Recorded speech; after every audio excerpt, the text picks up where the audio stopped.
Bye.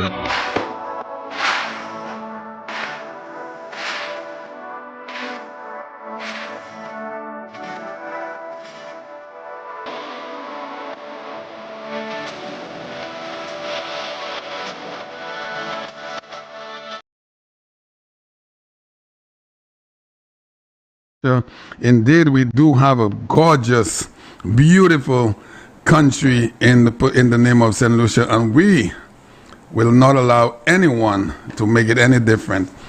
And that anyone I'm speaking about is the Labour Party. We are here to make this country prosper. This is what this current government is doing, and we are on board with this government. All St. Lucians, all, including the Labour Party supporters, I know they have identified the good work that has been going on by this administration, and they will continue after the general elections of 2011 of 2021 to take us into the future. I have with me three beautiful people from the Castries of his constituency. I have Mr. Terry Valsain, who is the chairperson of the Castries constituency branch. I have Ms. Keisha Menville, who is the supervisor of the caregivers, and I also have Mr. Peter Henry, the PRO of the Castries constituency, Castries office. Gentlemen and lady, good evening to you. How are you, Mr. Peter? I know you very, very well. I know everyone here tonight, everyone. If you're fully vaccinated, you don't have to wear the mask.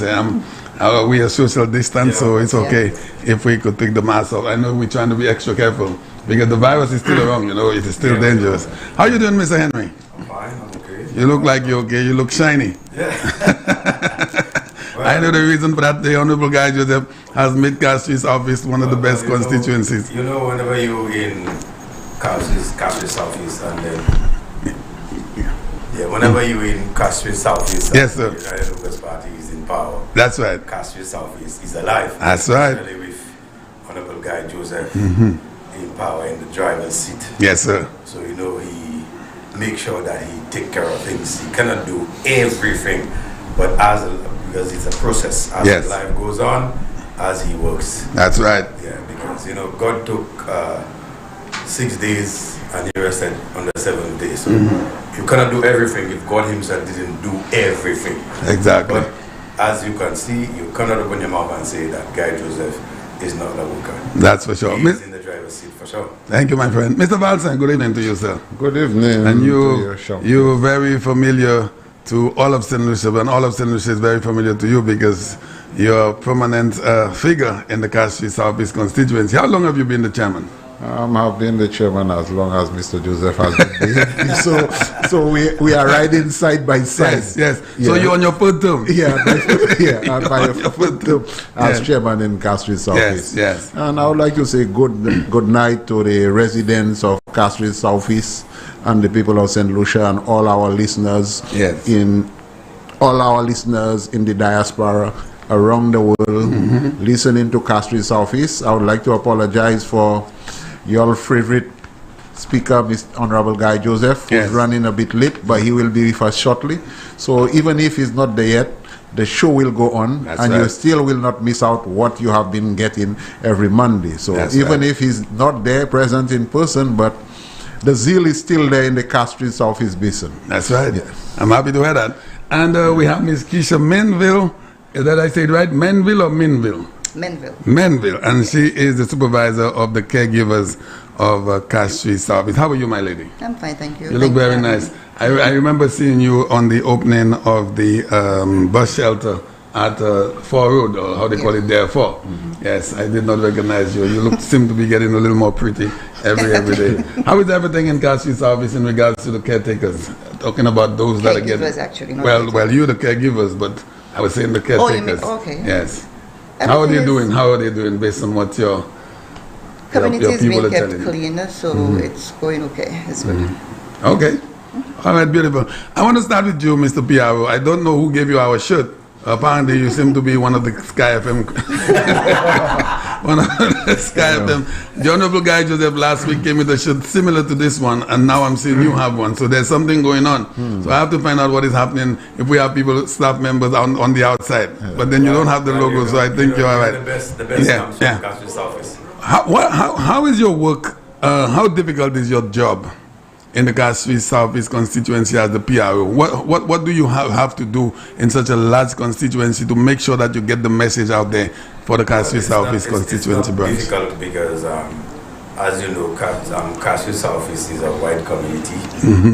Yeah, it's really wide. But again, when you have a worker, yes, like the Honorable Guy Joseph, it's not difficult because his work is visible for everybody to see. You know, so being involved and being around, seeing and noticing everything, and me being a mobile person, it's not difficult at all. Yeah, you know, because when you drive around and then the people who are doing the work too, it's not people that are brought in, the people from Southeast Castries that is being used to upgrade their own community. So it's not that difficult, you know. Yeah. All right, I'm happy to hear that. Mr. Valse, you've been on board with the Honorable Guy Joseph from inception.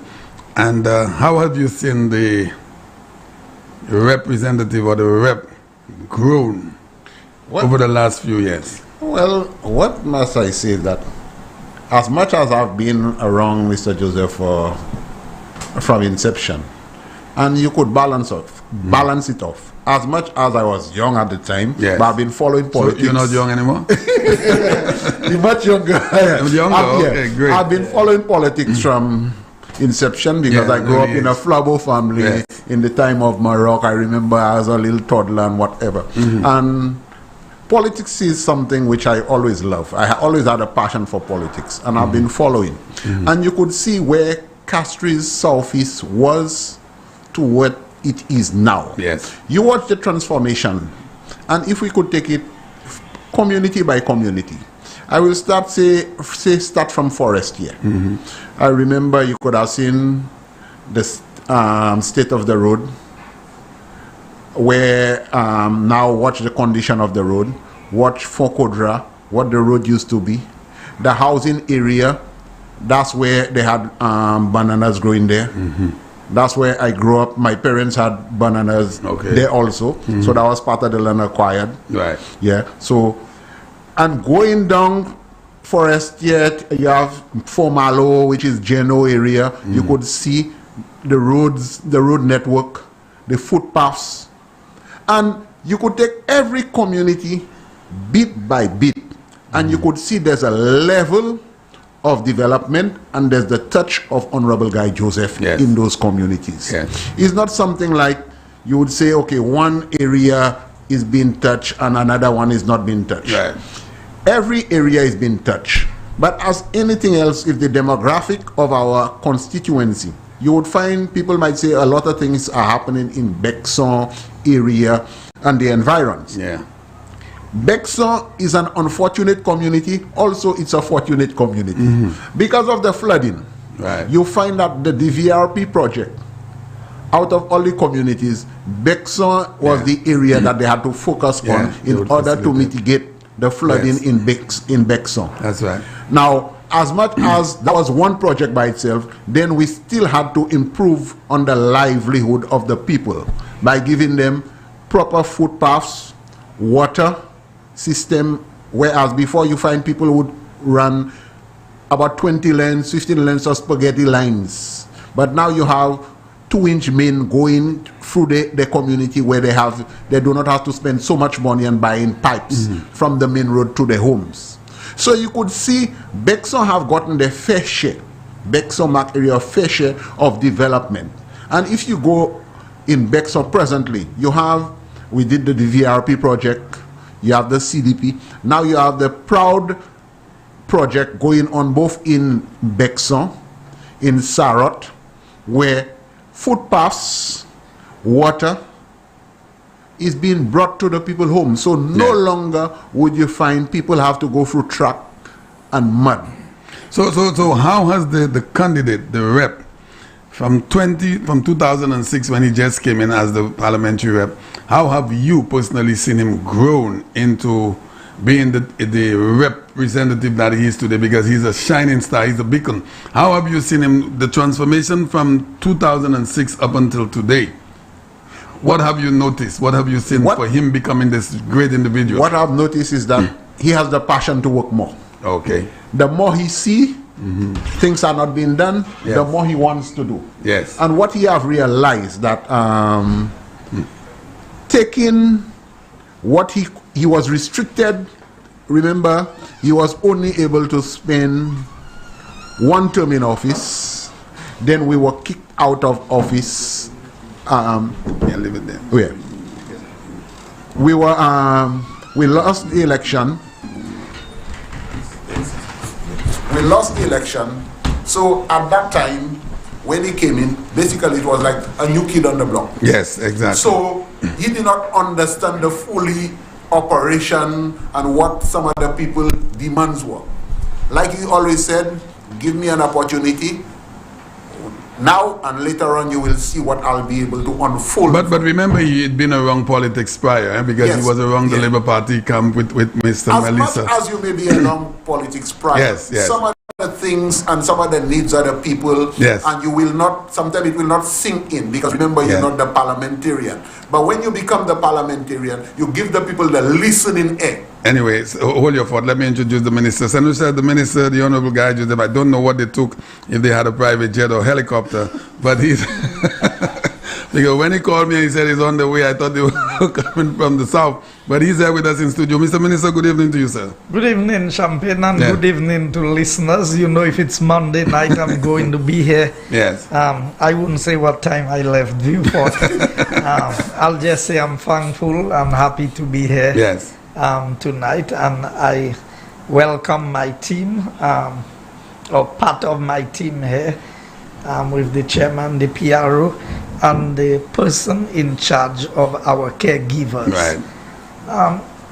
I thought it necessary to engage, especially the person in charge of our caregivers, because of what obtained in Castries Southeast prior to, and I must tell you, this program, the caregivers program, is a very good program, and that Castries Southeast was very unfortunate under the Labour Party government.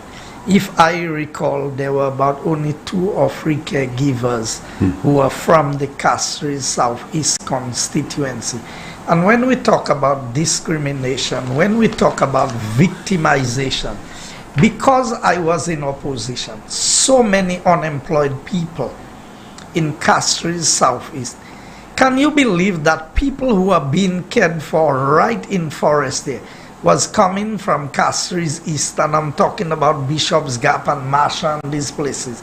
So there were people who needed jobs in the constituency, could not get a job, but they saw people from everywhere else coming into their communities to be able to.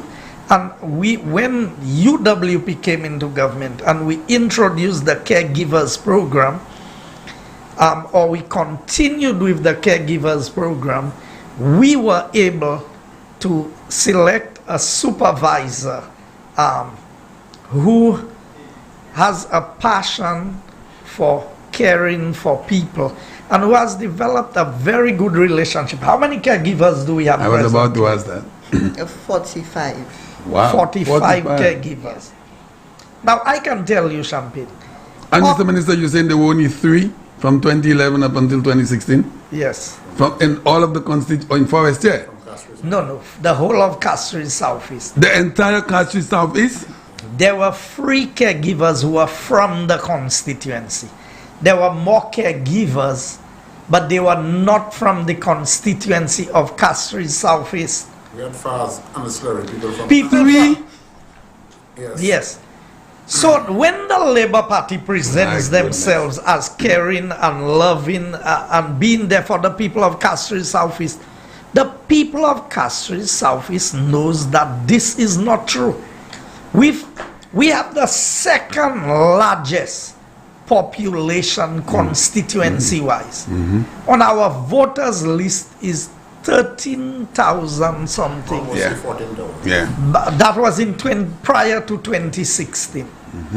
So we're talking about people on the voters list. We're not talking about the population of the country. And the Labour Party victimized the people of Castries Southeast. And look at, she is here as the coordinator for Castries Southeast. Ask her. I don't get involved. I don't. She makes 90% of the decisions. You know what? Because I have confidence in the people who are around me. Yes. So maybe you can give St. Lucia a synopsis, just a summary of what is involved in the caregivers program in Castries Southeast. Yeah. Okay. Good night again, Mr. Minister. Yeah. Good night. And thanks for having me. Okay, the caregivers program, initially when it started, it was supposed to have been for the elderly. Yeah. But because of the demand, it has grown into dealing with vulnerable people. So it's not just elderly people we have persons as young as 20s, in their 40s, as late as almost 100. Persons under disabilities. And Yes. So it started off for the elderly and has developed into helping out persons who are underprivileged, who are vulnerable. And part of my job, I am supposed to go out into, when the call comes in for assessments, you go out into the communities to do assessments based on the needs or the requirements, or pretty much when persons call to require care. Yeah. It may be a sibling, a daughter, a friend, somebody from the community. They would see that somebody in the community needs the care, and they would call our main office because we're governed by SSDF. They would call the main office, and the office in turn would either send out a bulletin or, to let me know that somebody requests the care. I would go out to the different homes to see how best we could assist. It's not always feasible to provide the care because we have, Castries office has about, I would say maybe almost 70 clients, and we only have 45 caregivers. 70? Yes, and it's growing because every day, almost every day, you get calls that persons requesting care. Yeah.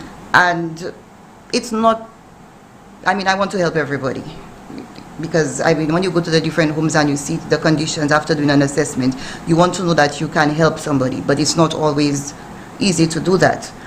And in the homes that we have the caregivers, they're responsible for administering medication, helping with the basic chores of the home, not totally cleaning up the entire house. And some families or some people, they would mistake a maid as opposed to a caregiver.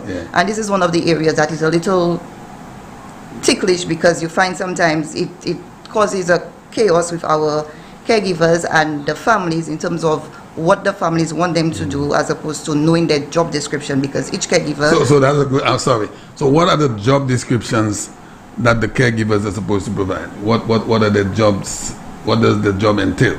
What are they supposed to do at the homes? On the morning when they get to the client's home, they would either prepare breakfast, or maybe somebody in the family would have already prepared the breakfast, so they're supposed to give the breakfast to the client. Administer medication, assist in the meal preparation, assist in bathing. Also, we try to have 2 caregivers when we have bedridden patients, because as you know, bedridden, they cannot really move. Right. All the caregivers we have, they were trained. They are trained caregivers. They have certificates that they were trained. I did my training from overseas. I did not train. I sat in on the training here, but most of my training was done out of St. Lucia. Yes. But they were trained in terms of preparing, administering medication, taking the pressure, dealing with diabetic, epilepsy patients, dementia. It ranges. So washing of clothes, sweeping the home, mopping floors, that is not part of the job? It is part of it. I won't say it's not part of it. It gets a little disturbing when you have more than one person in the home, because like I said, if a client lives alone, that caregiver automatically would do everything for that client because there is nobody to take care of that client. Okay, so I understand. But if there are other persons in the home, you find that when that member of the family would leave the home on a morning, they would leave the dishes because the caregiver is coming in, so they would literally leave everything there for them to do. They want their windows clean, they want their stove, well, the stove is part of it because, I mean, you prepare the meals for your yes. for the clients and stuff. Yes. But it goes beyond the number of things that they want done. So I normally would have that intervention when it, try to avoid it from getting out of hand. So at the end of the day, the caregivers know their role. I cannot tell them, okay, you're supposed to take care of Champagne's mother's windows. Yes, this is not. Yes. It's up to them if they see the need that, okay, I'm here from 8 to 4, and this is what I am going to do. It's part of my job, or it's not part of my job, but because I am somebody who deals with people, I love working with people, I'm going to assist. But it's not something I cannot call them and tell them you're supposed to clean the window. Most of the caregivers we have, they work from 8 to 4 if they have only one client. Okay. But because of the number of persons who are on the program, we have some caregivers as much as 4 clients. What are some of the complaints you hear from the caregivers, if there's any? Are you hearing any complaints from them? Mostly every day I have to deal with situations. And one of the things I must say, if you're not a people person and you don't have a love for, I will not say elderly, but just loving people and working with people, this is not the job for. And this is, whenever I have meetings with them, I let them know that all the time. If this is not a job you want to be in, leave it. Do not, it doesn't make sense, because if you don't have the patience, if you do not have the love for people, you cannot be part of that program. Okay. And you're saying the caregivers, what is happening in Castries office, in your estimation, is going on pretty good? Oh yes, I have a wonderful group of ladies. I mean, out of a normal bunch, you would find there 1 or 2 that you kind of have to pull up the socks sometimes. Yes. But overall, they're a wonderful group of ladies. I mean, most of them are older than I am. Okay. So it's sort of like I have mother figures who actually I supervise. So, but we work well. They have the highest level of respect for me. Likewise, I don't treat them. Most of the time they would call me with situations beyond work. Yes. I try my best to assist on the, even on the weekend sometimes. I try not to take in the calls on the weekend, but I mean, you're always that person that once you're able to listen. Before I go back to the minister, is the 45 personnel you have, is it sufficient, or you think you require a little more? Or because of the number of calls and requests for care, I think it could be more. Okay. But understanding from the government's point of view that they can't go further. All right. Well understood. Yes. So what I wanted to say is, in our constituency, there's no discrimination. When somebody calls for care and they need care, we don't try to find out what the political affiliation is. We don't make an inquiry to know, is that a supporter of UWP or is that a supporter of Labour Party? She would go in, she would do the assessment. We have a list of persons who are required to be on the list of caregivers, persons to receive care from the caregivers. But as you indicated, the government cannot meet all of its obligations, and in terms of being able to provide one person for each person who is in need. And I want to hasten to say that we have a responsibility as citizens in this country to allow this to be for those who really do not have anybody to care for them. It is very sad that our society has become a society where our parents work hard. They took care of us. They were there for us. They struggled. And when they reach to a certain age in their life, and they have grown children, and I'm not talking about those who are struggling. I'm talking about parents who are capable, or children who are capable, who have the capacity. And because the government is running a program, they would come and tell you, I need help for my parents, rather than take the responsibility. There's a blessing to taking care of elderly people. And when we take care of our parents, when the Bible says, honor your father and mother, that your days may be long upon the land which the Lord gives you. That is a blessing. When we do these things for not just our parents, but elderly people. I've always told you, Champagne, when we're on this program, God has special care for widows, orphans, and strangers. Strangers are foreigners. If you read the Bible throughout its history, God categorized these people separately for special care and attention. And so the Caregivers program is a program that in Castries Southeast is meeting a lot of needs, because I know that some of the caregivers have 2 and 3 people that they are responsible for. So they come here, they spend a few hours, they go to that other home, they go. I mean, I see some of the caregivers walking people who may be partially blind or fully blind, and then because these people need a little exercise themselves that they don't remit, the caregivers would walk with them. Go, I mean, it is real love and attention that is shown. And that is why I tell people, when you look at the constituency of Castries Southeast and the relationship, the job creation we've had in Castries Southeast compared to what was there before. Between now, that people usually mistake caretakers with caregivers. Yes. Caregivers are those who take care of the people at the homes.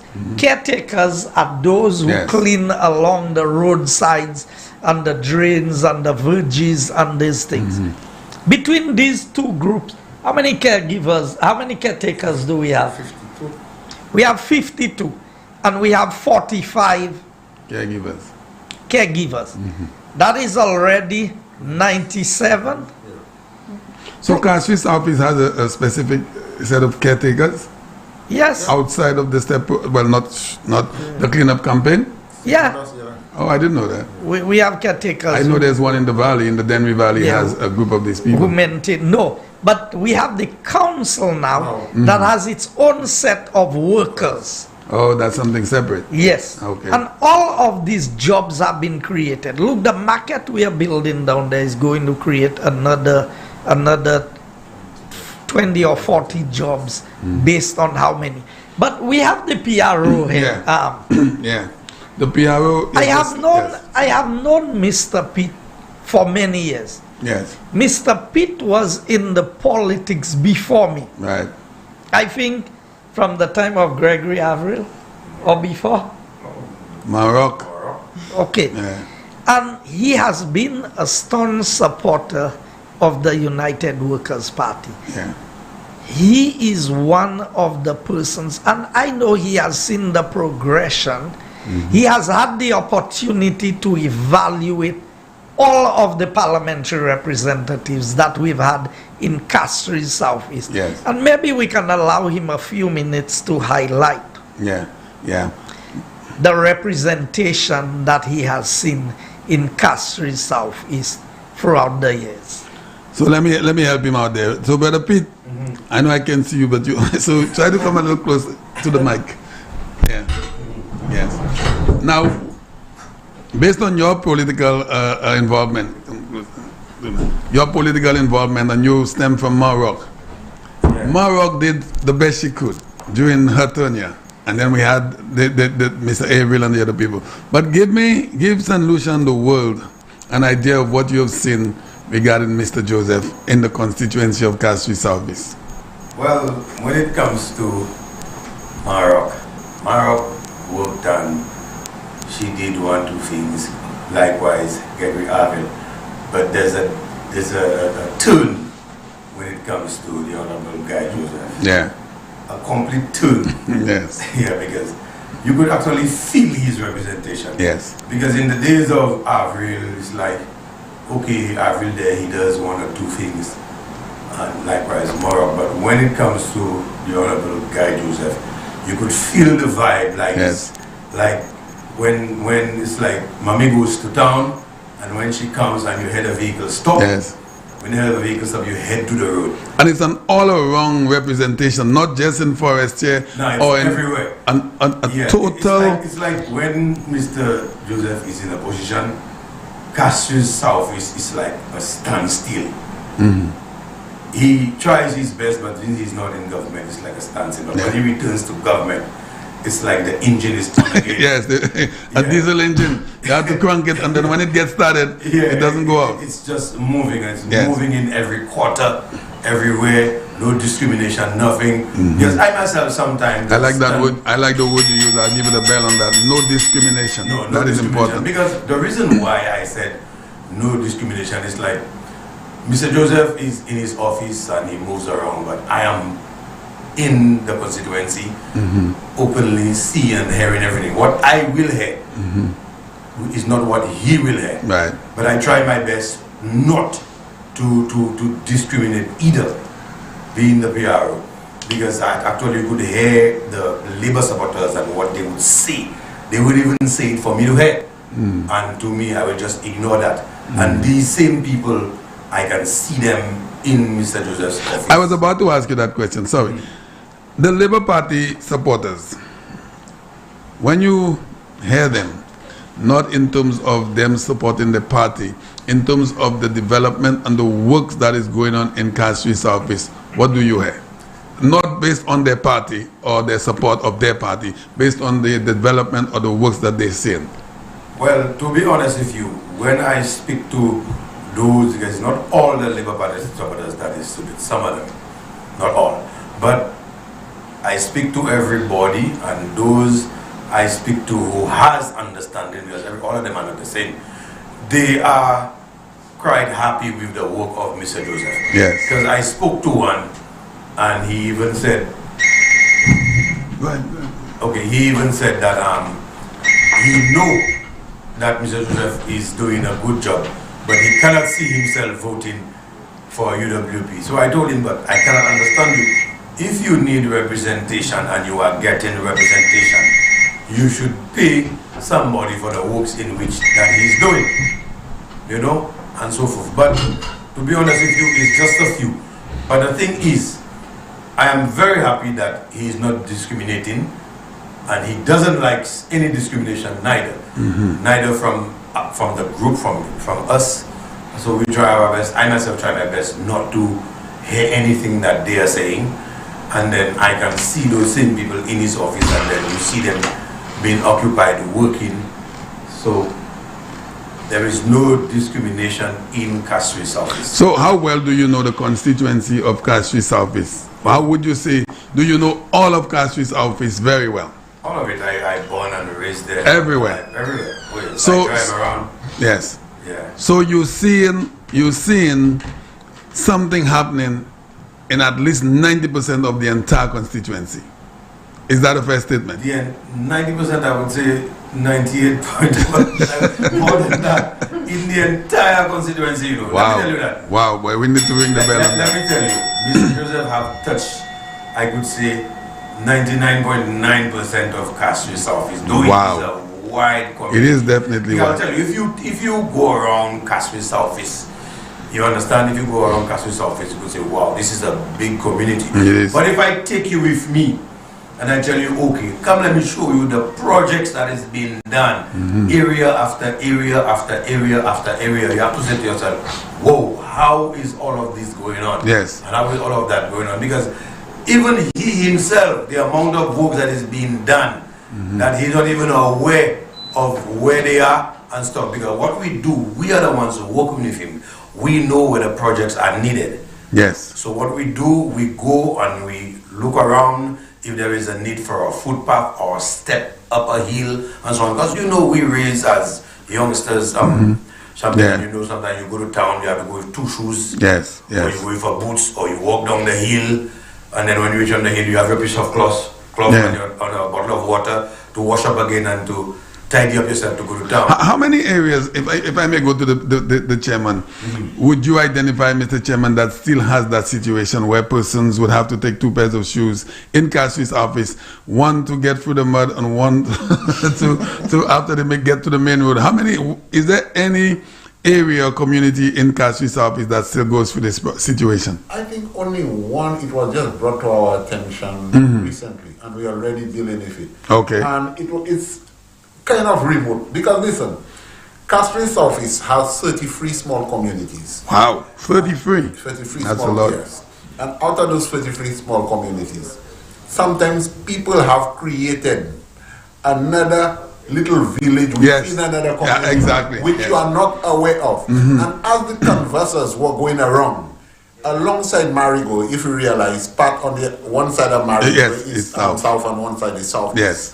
So as I'm down in Formage, there's a little remote, a little community right there with some people that we just got to know that they do not have electricity or water, who just created a little, it's almost like a little village.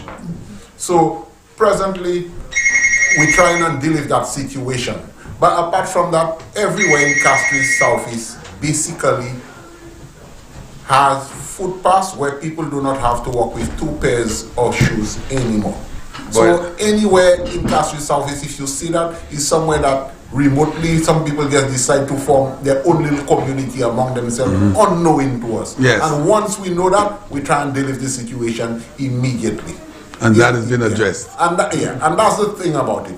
You find we have a rep, he doesn't try and do everything on himself, by himself. We have a branch, and when we go out, he gets the branch involved. So at least the branch comprises of people throughout the community of Castries Southeast. So areas where he might not know something, people from the branch will bring the information to him. So he's able to deal with that situation much faster and more effectively, unlike in some communities. So we have a very good relationship with our rep, and he always brings us up to date with what's happening. So basically we have a branch who's current.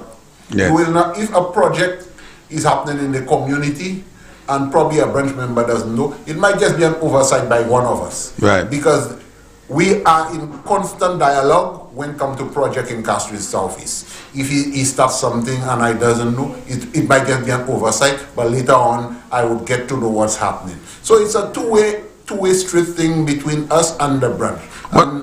What about electricity? Electricity? Throughout the constituency? I don't know one area that haven't had electricity. The only issue... You're saying there's some residential areas, all of the residential areas in Castries Southeast is lit. There's electricity throughout. Electricity throughout. Wow, boy, that deserves the bell. Yeah, electricity. You endorse that, Mr. Piaro? The only thing that is missing in 1-2 areas is lamp poles and lamps, and that already is a request that's already put in for it. And I mean, I myself requested some 6 lamp poles that we need to 6 lamp poles that we need to install, and it was because that they were awaiting some orders of some lamps. That's why these things are not placed. Like I tell you, the whole load is not on the back of the minister, because we are there. Yes, it's a team. Yeah, it's a team. Team effort. So what we do, we are out there in the field looking for what is needed for the constituency. Boy, I rang the bell earlier, Mr. Chairman. I just want to ask that again. You're saying every residential area, there's no residential area that doesn't have electricity in Castries Southeast? Not that we know of. I tell you, the only place that will not have electricity, unless if you find yourself Monjimi, because if you realize Monjimi is part of our constituency. Yes, so that's the end of it. So that's the only area I could think with no electricity. What about running water? Running water?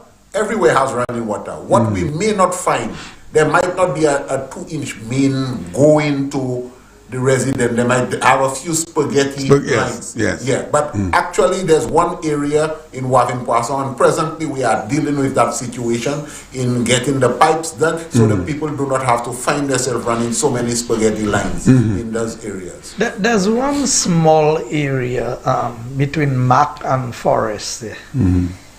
When I went up there, I would say there are 1, 2, 3, 4. There are about 5 houses. And as we speak, the work is in progress in terms of putting electricity into that area. Okay. It's in the Flowsack area. But when you leave Flowsack, there's a dirt road that branches up. When the fellas do the cross-country off-road, they go through that road and you end up in forest. A remote area. Yes. Yeah. So there are about 5 houses up on the hill there, and as we speak, we have assisted in wiring some of the houses. Oh wow, great. We have assisted in paying some of the fees for the The owners. the connections, because the inspections that were required. I know that Lucia has visited the area, and they are in the process of putting the poles that are required. That same area, is there running water or no, not yet? No, there's no running water in yet. that area. Okay. And a lot of these areas are private places where you may find a few people have settled, and then you don't have the facilities that are required. But generally speaking, I would say more than 95% of the constituency has That is a huge achievement, 15 years of representation. Now, we're not saying all of it was done, because we know. I would tell you, the first set of water pipes that was run in Forest, part of it was done through self-help under Maroc as the rep. Some of the roads, if you look at Castries Southeast, you would find very few things that have been done by the Labour Party in Castries Southeast. 90% of what you would see in Castries Southeast has been done by a UWP government. And it's not that Labour has not had representatives representing the constituency. And even when they've not won the seat, they have been in government. And next week, the former candidate who contested against me, Mr. Timothy Mangal, will be here on the program with me. Okay. And we would be discussing, he would be giving you a much better insight into the Labour Party operations, what they do, and why they have neglected Castries Southeast the way that they have. Because there's no question, there was a lot of discrimination against the people of Castries Southeast. All because of Guy Joseph. I would not even say because of Guy Joseph, because over the years, look at the reps of Castries Southeast, who they've been. Clarence Rambali was a rep who was part of the Labour Party. You have Gregory Avril, who was part of the George Odlum team, who has been the parliamentary rep. So when we are in government, so take Castries East as an example. When I was Minister of Communications and Works, we did works in Castries East. All the roads in Independence City, going up the hill, the entry proper and all of that. We did these roads. The new bridge at Bacatel, that bridge going up there, that bridge was constructed under my watch. We don't discriminate against the constituencies, regardless of who is the rep. Because the government is the government for everybody. As we speak here tonight, I am running a project on the Proud program in Larry Shu's Viewfort, the constituency of the former Prime Minister, Dr. Kenny Anthony. I don't discriminate against them. We do works everywhere, regardless of who is the rep in the area. The same cannot be said. The Labour Party deliberately victimized Castries Southeast. And we are here tonight as a team, because they would tell you, my team would tell you, when there's a job opening available, I consult them. I say to them, who are the persons that we can recommend? When we have contracts issuing, we engage. I don't go about selecting everybody that I want to give a contract, because these are the people on the ground. Now they can tell you, I have not always been happy about the outcome of things, because sometimes the people we give to select the workers we get the complaint, they may take 3 people from their own family to work, and then they tell you, oh, it's one set of people. But I always tell my constituents, the rep cannot do everything by himself. You must delegate some responsibility. And what I have seen, so my caregivers program, I don't have to scratch my head about what is happening in there, because I have confidence in Keisha as the person who handles. I don't even get involved in the nitty-gritty of finding out what is happening there. Yeah. Because you know what? You have a competent individual who is handling a program for you. Yeah. We have Terry as the chairman. Terry is UWP and his family to the core. Yeah, that's right. Much more than I am. When UWP lost 16-1, and I was supporting Labour at the time, Terry and his mother was by the road waving the yellow flag, even after the 16-1 defeat. Right. Yeah, that's loyalty right there. So people have to understand, Mr. Pitt, always a loyal supporter. I didn't make these people UWP. It's not because of me they are supporters of the United Workers' Party. And a lot of the constituency is like that. I can tell you, we've been able to change a lot of areas that was hardcore Labour Party supporters. You know why? And as Mr. Pitt said it, I tell them, don't call anybody don't label or brand anybody as Labour. Don't do that. Nobody can tell you when they come to my office, I ask them, who you voting for? Did you vote for me? No. When there's a need in an area, we go and we try to address it. Because that is what some of my key supporters get upset with me sometimes. Yeah, for your choice. They tell me, you know these people didn't vote for you. You know what I say to my supporters? If you know what I know about this person's situation, you would help them out. Yeah, I believe that. And as a result, give me the benefit of the doubt that I have weighed all of the information and I believe that that person deserves help. And we've given a lot of people help. They pretend that they'll be with you. I generally don't help people because I want them to vote for me. I help people because it's in my nature to help. And they can tell you, I tell them that all the time. I tell them, look here, there's a fella who came to me, let me give you an example. He said, oh, some of my people told me, mate, not supporting you again. Why are you going to do something for him?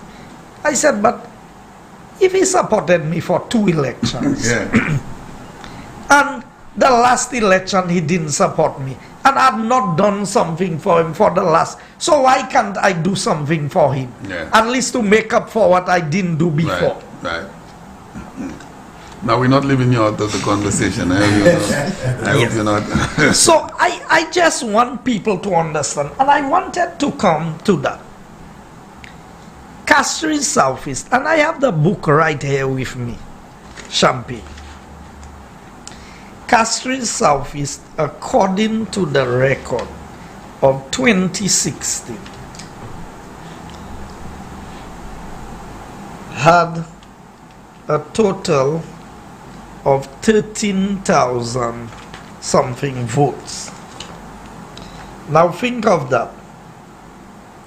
If you have 13,779 votes. Votes or registered voters? Registered voters. Right.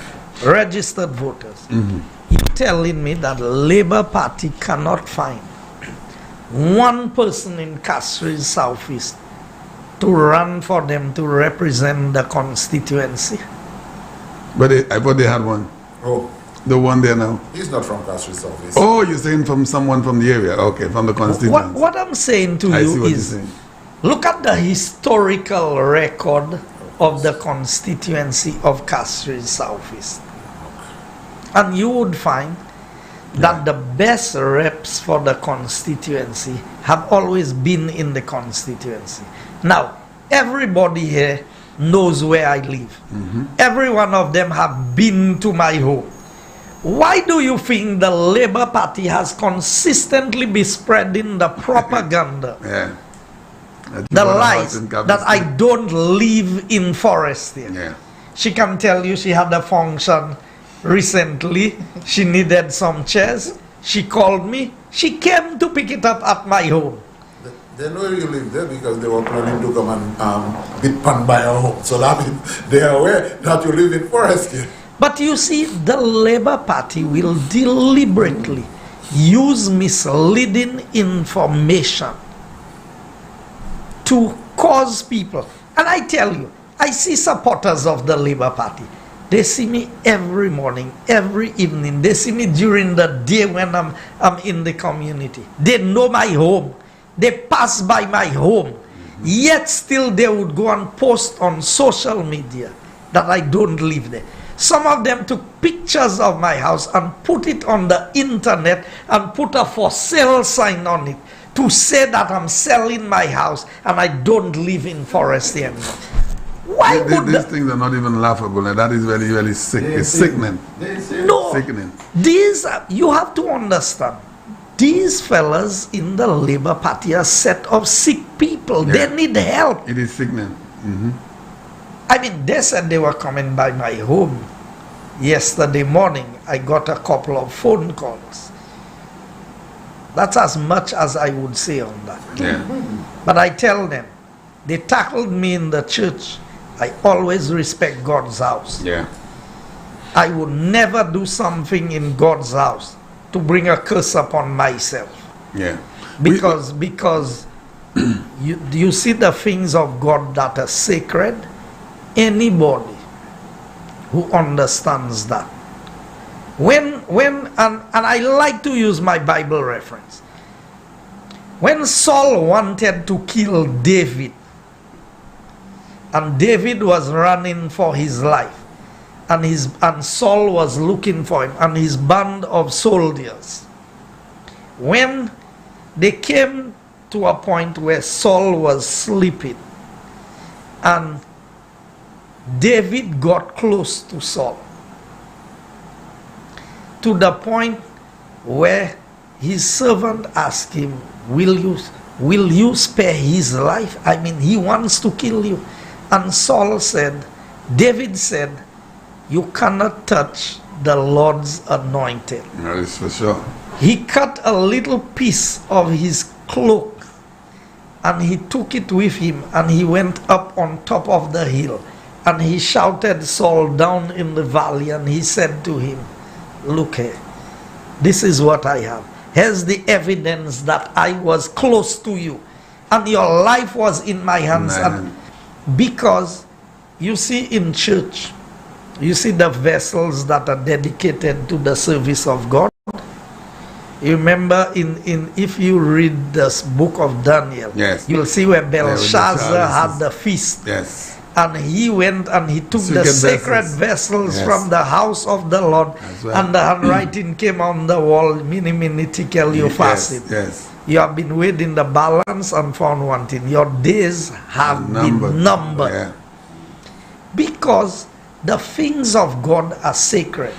And any building dedicated to the service of God is sacred. It's not that I cannot take on the fellas. It's not that I cannot take on the Labour Party. Yeah. I take them on in Parliament, anywhere I go. But you see, the house of God, never do anything to bring the house of God into disrepute. Because when you do that, you are cursed. And when you are cursed that way, I don't know what breaking that curse on you do. Yeah. I'm telling you. And so I find that the Labour Party, Philip J. Pierre as the leader, has shown the greatest level of disrespect to the people of Castries Southeast. I call my constituency the church belt. They have more congregations maybe than any other constituency in St. Lucia. Different denominations, different church buildings. every community has 1 or 2 church buildings. You are telling me that a man would do something like that? Forget it was me. I'm a politician. I'm not the issue here. The issue is the place you chose. I'm in Parliament. You know where Parliament is. You know where my office is. You know where my home is. I'm in the constituency. Every day we meet each other. You have something to say. You couldn't say it any of these places. You choose to come in the house of God, not my house, not a house of forest here, a church building. And then you say that's just a building? Can you imagine? And Philip J. Pierre. Now, when Mangal comes here next week, we will deal with some of these issues, because that's not the first time this has happened in church. Okay. So, I want to give my team, if they want to make any comment on this, I would love the camera crew to run some of the photos on the screen while we speak about things, because there are so many projects that we have done in the constituency. How many of 2006 projects that you would remember as you sit here? From 2006. I remember a few of them. But there are quite a bit that when you know, Champagne, I pass on the road and people meet me and they tell me thank you. People, young people who have gone to Sa'afa, think of it, over the period of time, we have sponsored at least 300 young people from Castries Southeast who have gone to Sa'afa Louis Community College. And I've said that before. I said, when I came to the constituency, and I see the number of young people coming to me with 7 CXCs, some of them 5, some of them 6. And they tell me they're looking for a job, and I'm asking, did you attend SAFA? And they tell me, no, my parents could not afford. I said, no, I have to correct this thing. And we started gradually. We started with 5, we went to 10, we went to... For the year that passed there, we had... When my attaché gave me we had about 60, I thought it was 40 something. Between the second year and the first year, we had almost 60 students. Wow. That we were paying the 1 year tuition or the 1 semester tuition for them. That is what I believe in. Educate and train the people so that they can take care of themselves. I've known Keisha for a while. I met Keisha in the constituency. I knew her from my days running bus on the route. And then they always call me bus driver. I'm proud that everything I've done to earn money have been honest and I've worked hard for it. That's what I could say. A guy called me on my program this morning, called me about red cap. Yes. Carrying luggage. I'm proud of carrying exactly. It has helped me. Mr. Pitt and I have served together. National Council. Yes. So I can relate to the people in my constituency because I've been a farmer, I've been a manufacturer, I've been a salesperson, I've been an equipment owner, operator. I have been in different businesses and I have worked with these people and we have a good rapport. We don't have to come and pretend, and it's not because elections coming around. But I would let Keisha come in. Before we go to Keisha, Castries Southeast is not predominantly a sporting area. Or I don't know if I have that. Any plans to boost up the sporting? Oh yeah, Castries Southeast is a very strong sporting area. Well, not too much of it. No, what you hear Castries South, because the Youth and Sports Council is Castries South Youth and Sports Council, but it's a combination of between the South and Southeast. Both of them make up Castries South Youth and Sports Council. The ministry has a different way of the way they geographically live it. So they have it as Castries South rather than Southeast. So South would encompass Cicero, Castries South. So if you had tournament Castries South, it involves Castries Southeast. Yes. And as we're speaking now, I know the Adventists, Seventh-day Adventists, presently have a cricket tournament. Yeah, the APL, Adventist Premier League. Yeah. Now, my reason for saying that is because of the way the landscape is. You have places like Sarah, these are hillsides, you're talking about Bele. So you really cannot really accommodate a huge playing field in that regard. But when you look at Forest here, it's still on the hillside, but you have a field there. But we've been able to maneuver ourselves around. That's what I'm saying. Yeah. When I came into the constituency, Mr. Pitt would know that. Road shadows. Road shadows, yes. Oh, yes. Why was that name? Why were they called road shadows? You were playing in the dark. On the road. On the road.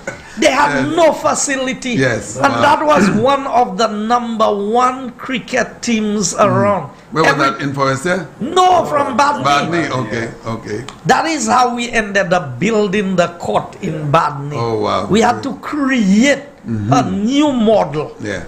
Everybody told them a court could not be built there. That's why we put the community center below. Yes, I've been there. I've seen it. And we've replicated it in Sarot. Honorable Ezekiel has replicated it in his constituency. Yeah. I think the late Asen James may have had something like that in his constituency before my time, if I should say. But we didn't know about that. So what I'm saying is a lot has been done in the area, and a lot more is being done. Yes. But I really wanted Keisha to speak about a little more about the opportunities and how we work with the young people in the area.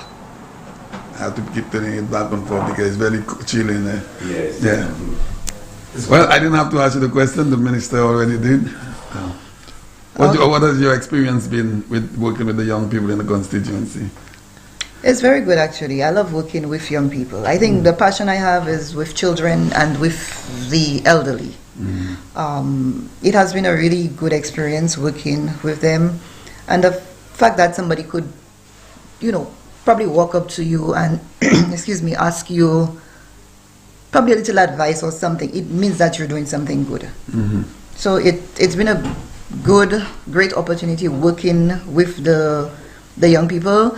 I'm actually trying to put together a group of young persons, not just for sporting, but to just do different things for people in the community. I've spoken to a minister about it, and it's going to. There's a name I can't remember the name that I thought of, but just getting young people together. Is it something like an after-schools program or something in that regard? No.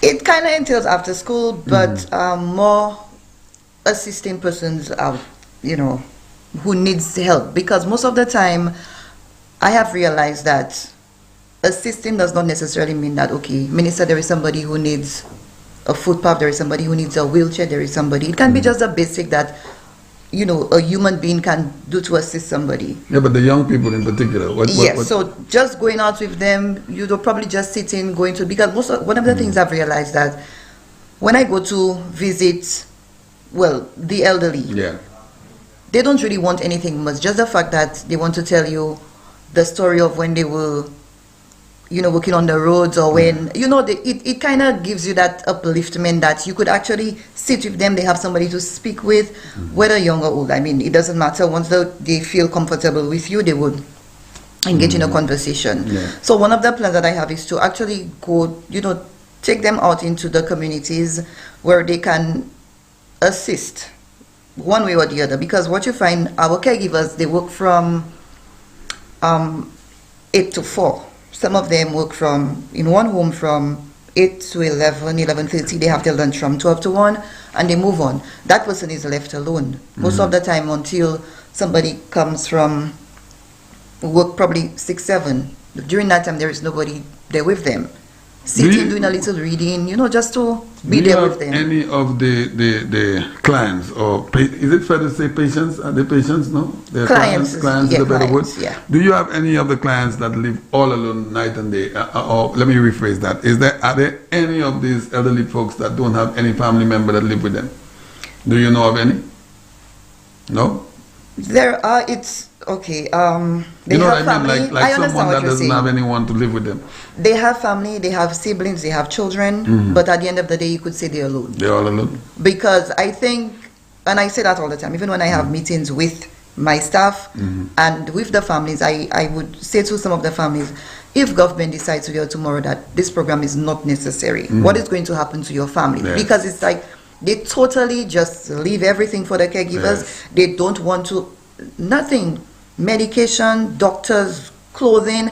I remember one time, just to stray a little, I went to do an assessment, and the gentleman asked me to, he requested some care for a lady who, apparently the lady raised him. I think it was his aunt or something. Yeah. And he told me that he needed care for her. Everything was okay. I already knew who I was going to, to send. And I asked him, what exactly do you need the caregiver for? And he told me, the basic, a little helping with her food. His wife would prepare the lunch and everything. Yeah. And he said the laundry. So I said to him, if there is a home where you have a machine, the clothes could be put into the machine to wash. Not that the caregivers cannot do it, but in this modern day and age, if you have a machine where the clothes could be put into the machine, some of the caregivers, mostly all of them have machines at their home. There's nothing wrong with you or the caregiver putting that clothes in the machine to wash. And he said to me that he does not want the lady's clothes to be washed in the machine, his own family. And I'm saying, you don't want the clothes washed in the machine, but yet the caregiver can do it. And, it's just like, okay, I leave all the burden from taking care of her to, lave to Sani Bali, and then I had to reject the care because I find it was disrespectful because, it's your family. The caregivers meet you halfway. You're supposed to meet them the other half of the way. But sometimes they just leave everything onto the clients. And so do you know what's the situation with that client now? You don't know? You have never gotten back? Personally, I know that the family can afford. They can afford to take care. Yes, but I don't. When I do my assessments, I don't even look at based on if the family, because like I was saying, some people, they have families, they have the money, the means to take care of them, but when they explain the situation to you, it's like you try to assist. I don't think of, okay, but that person has 10 children overseas who can, pay a maid or whatever it is. I deal with the situation on hand. When I go, this is what I see. I try to recommend certain things. I may speak with the family. Later on, they may decide, well, to put up their socks and try to help out the family. But most of the time, I go based on what I see. I would weigh the option, weigh the situation, and see if the care is necessary. Do you have any young persons that are on disability, like confined to a wheelchair? Yes, yes. You do? She's 27, 28, thereabouts, yeah. Just one individual for the... Well, it ranges from 20 to 40. The ages vary, but the youngest would be 20. So you have a few people that are disabled. They suffer from different illnesses, cancer, kidney failure, various. I must say you all are doing a fantastic job with the caregivers because it's really unnecessary. And that is why, Champagne, I decided that marking the 5th anniversary, and I want to congratulate all supporters of the United Yes, we need to ring the bell on that. Yes.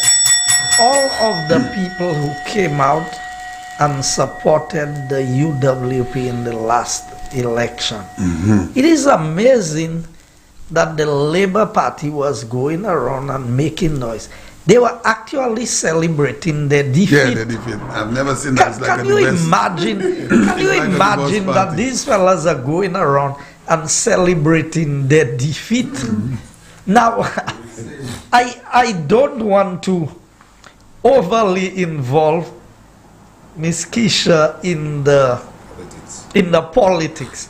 I want her work to remain clean, neutral, and separate from the politics. So whenever you want to take your leave, you are free to do so, because we are going to talk some hardcore politics here tonight. And I don't want nobody to come and say, Keisha, as the one in charge of caregiver, you see how she's operating and this and that. No.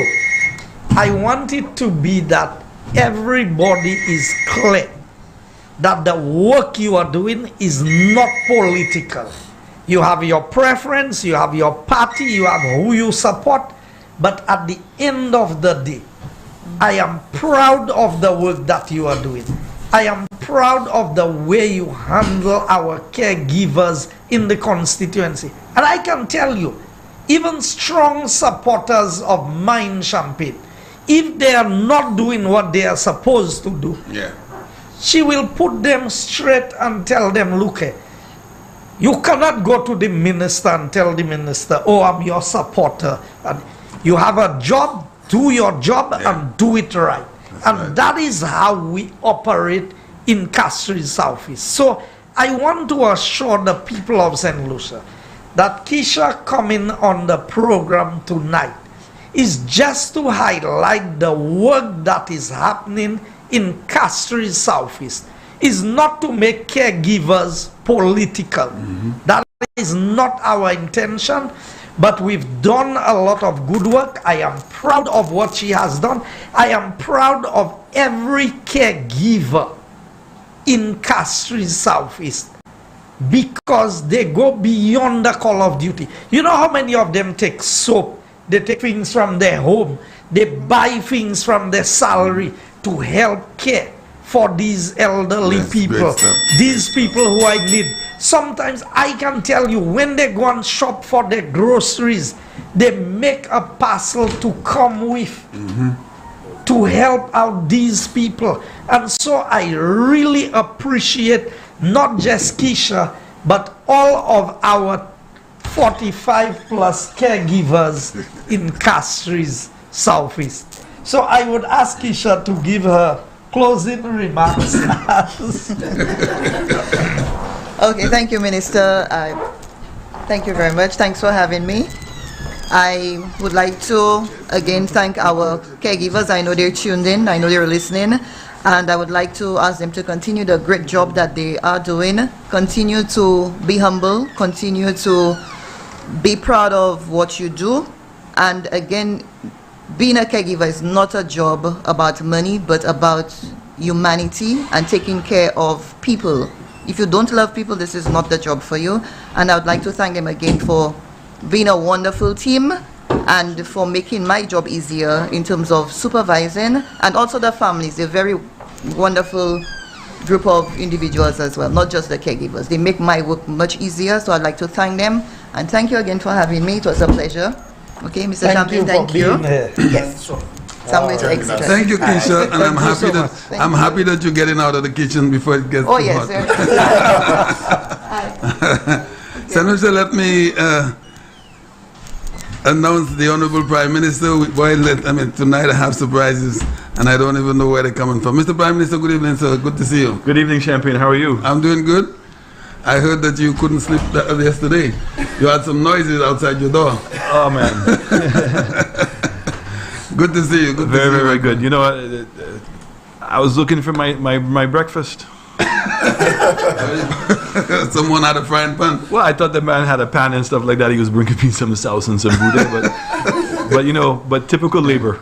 Yes. Right? Yes. All they come with is empty pans. Yes. Yes. Making all kind of promises, noise, and everything else, and nothing. But Mr. Prime Minister, on a serious note, when you see these things happen, I know you're a tough individual, but do you take these things lightly when people leave their place of residence and come right outside your gate of your place of residence and make those noises at 5:30 in the morning? Does that affect you or your family members? I would say probably more my family members than it really does me. I know my wife. My wife doesn't feel like our family. She doesn't get overly involved with the politics of St. Lucia. I mean, she's my wife. Yeah.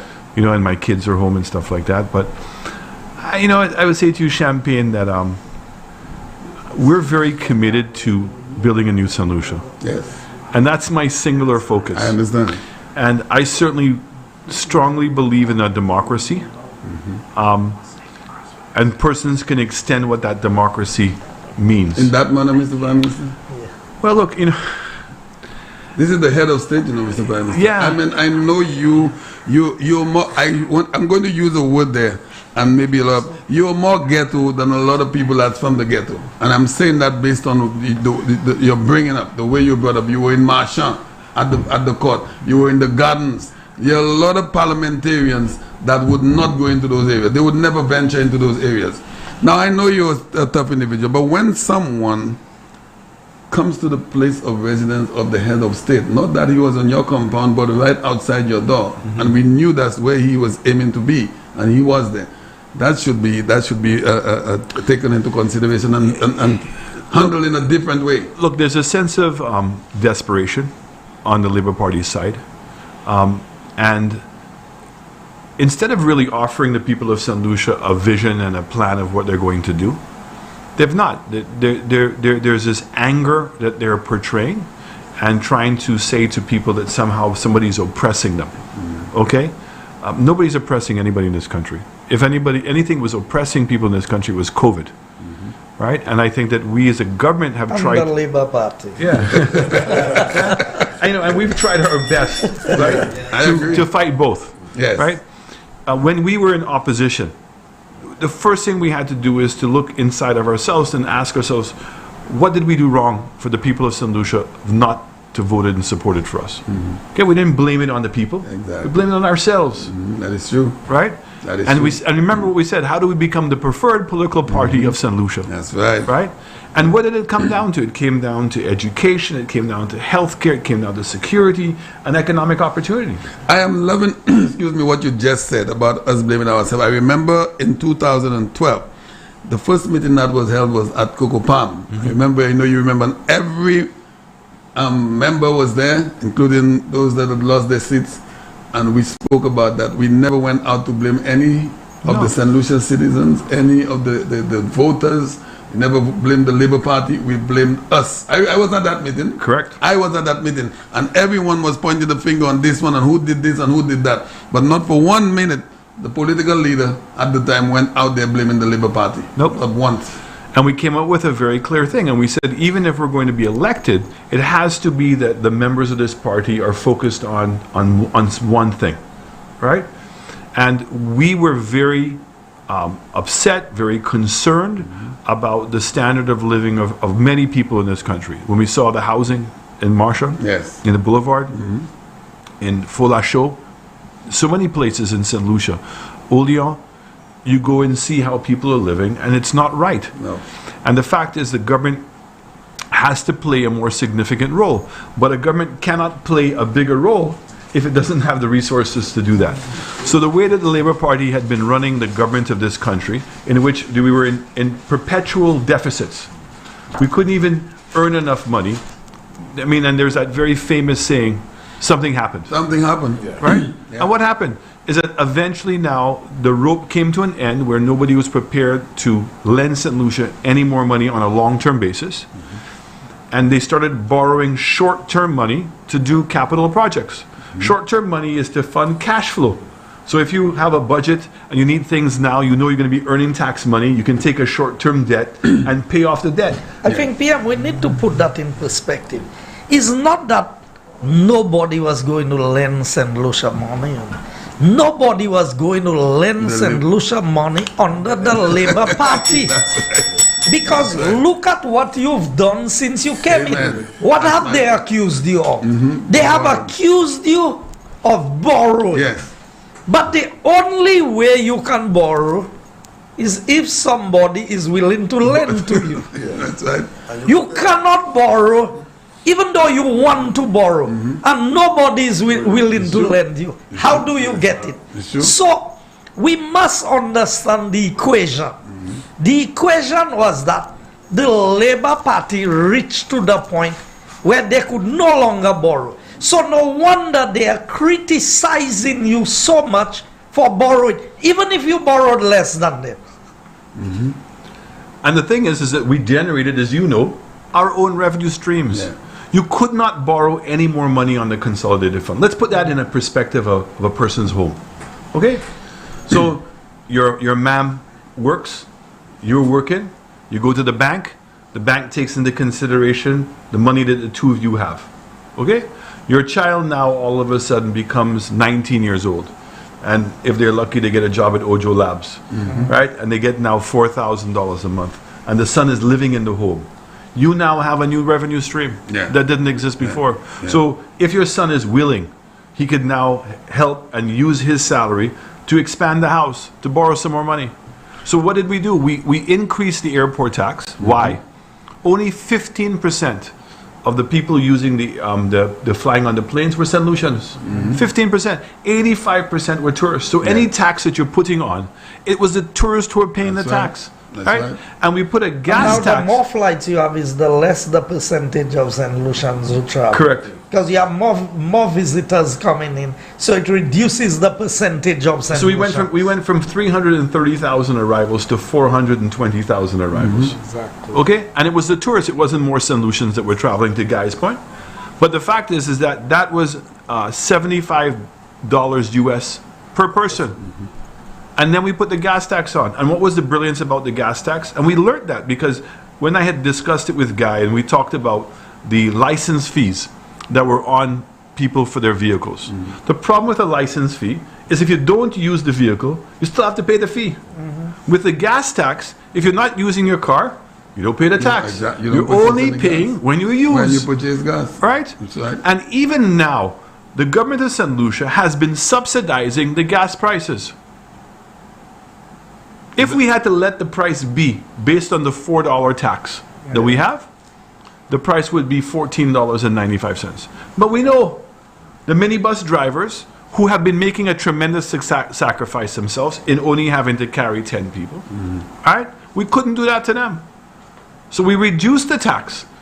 But what we could not reduce is the $1.50, because the $1.50 is what we've used to borrow the money to fix the roads. Yes. And who's benefiting from the roads being fixed? People, their homes are benefiting. I mean, when I went down to Sufer and I saw the new development area, unbelievable. So PM, let me just put that in perspective quickly so that people understand. When the price of gas changes on the world market, if you keep the trend as the prices go up, if you have to maintain the $4, your price may go out of a range. So what PM is saying is that we maintain the $1.50, but the other $2.50 that government was supposed to be getting, we reduce on that amount, because the $1.50 is a dedicated revenue stream to pay back for the road repairs. So what has happened is that instead of government collecting $2.50, government may be collecting $2 or $2.25 or $2.10, which makes it that the tax is no longer $4, but it may be at $3.75, at $3.50, as the case may be. So the management of the economy, and that is what this Prime Minister has brought to the table, that Labour Party could not offer us. They were clueless about how to manage the economy. And under the leadership of Prime Minister Chastanet, he has found ways to raise revenue without squeezing the people of St. Lucia, and at the same time building the confidence of all of the foreign partners that we deal with, whether it be the World Bank, the IMF, the CDB. These, all of the people who are loaning us money and who are buying our bonds, who are they? Why wouldn't they do it under the Labour Party? And why are they doing it under the United Workers' Party led by Prime Minister Chastanet? So is it fair to say that the gas prices, what we are paying at the pumps today, if you were supposed to collect those taxes, it would have been in the range of $14, $15? Correct. So the government is subsidized on fuel as well. Is that what you're saying? We're not only subsidizing on fuel, we're also the subsidizing on gas, cooking gas. Cooking gas, right? Yes. Okay. Yes. And that's why, you know, when they talked about the March, you remember because you Of were there. course, You were the there. orange. The fact is that the price of oil was dropping, but the price at the pump here was not. Okay. Because remember, in those days they were using a reconciliation every 3 months. So what was happening is they were establishing a price, because you have in order to have a fixed price at the pump, you have to guess what the price is going to be. So you're trying to guess what the price was going to be then over the next 3 months. Yeah. Right? And what was funny is all of a sudden one day when I started looking at it, I saw for the last 3 periods that the price was continuously $3 higher than what the price should be. Yeah. Yeah. Right? Now, Mr. Prime Minister, we're playing the politics because we're on the stretch. We don't know when you're going to call it, but we're under stress. So there's a rumor going around that the Labour Party operators were calling persons today, all day, stating that you would purchase a hotel in the range of $350 million from the funds of St. Lucia's treasury. You want to elaborate? We don't have to believe all rumors, but we're in the politics. I don't know where we'd get the $350 million. I'm only telling you what's out there, because we have to. When the Labour Party people call our people, I know, and make but you know, there's an old saying: you have to pick sense from nonsense. Well, I do, but not everyone would. I know, but I mean, this is the same strategy that the Labour Party uses all the time. Okay? That's why I call it SLP, secrets, lies, and propaganda. That's all we get from these people. Yeah. They kept secrets from us. We never knew about Grindberg. We never knew about Rochamel. We didn't know about cost overruns. We didn't know about Jufali, right? Lies, because they just lie every day. Yes. Okay? And propaganda. That's what they're good at. Yeah. That's the only thing that party can do well. And it's, you know why? It's because they put politics first. Yes. This whole ruse that they're going around talking about, we're putting people first. Since when? There's nothing in the history of Labour Party that ever suggests that they put people first. Never. You're right on that. Okay? I mean, you talk about this guy that's always on, he has his show. They call it the Chastanet show. The Chastanet show. You know it? Yeah, on Thursday. On Thursday nights. Yes. Right? You really believe that all the things that he's doing is because he cares about the people of this country? All he cares about is that this person here that's right. kicked him out of the party. Yes. Yes. Now, he's saying he left. If he left, why did he take the party to court? Yeah. Yeah. All right? I feel sorry for him, you know. I really do. Because I am not upset with him. But he seems to be obsessed with me. Right? And all of this is about his hatred to AllenChastanet. And it has nothing to do with the people of St. Lucia. And I know you don't hate him at all. I don't hate him. You know, the fact is, when he was a minister of housing, tell me how many houses he built. Okay? He talks about that he cared about the people. Tell me what he did to show he cared. All he wanted is walked around with a checkbook, right? With pre-signed checks. Pre-signed? Yes. You know that. Castries City Council. Everybody in St. Lucia knows that. Okay? Wasn't even his signature that was on the whole thing. All right. and he's out there, boy, this about Chastanet, that about Chastanet. But look, at the end of the day, all I can say to you, Chief, we are focused on genuinely changing people's lives in this country. Yes, sir. Okay? That is how we measure our success. And COVID, in one way, has been disastrous because it has affected so many people's lives.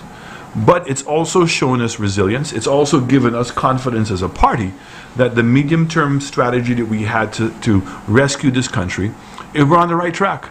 And I think we're going to come out of this thing stronger. You're at the airport. I was just about to come there. You know, in the month of May, we had 14,300 U.S. arrivals. Let's put that in perspective. In May of 2019, that would be 82%. So we have an 82% recovery in the U.S. market.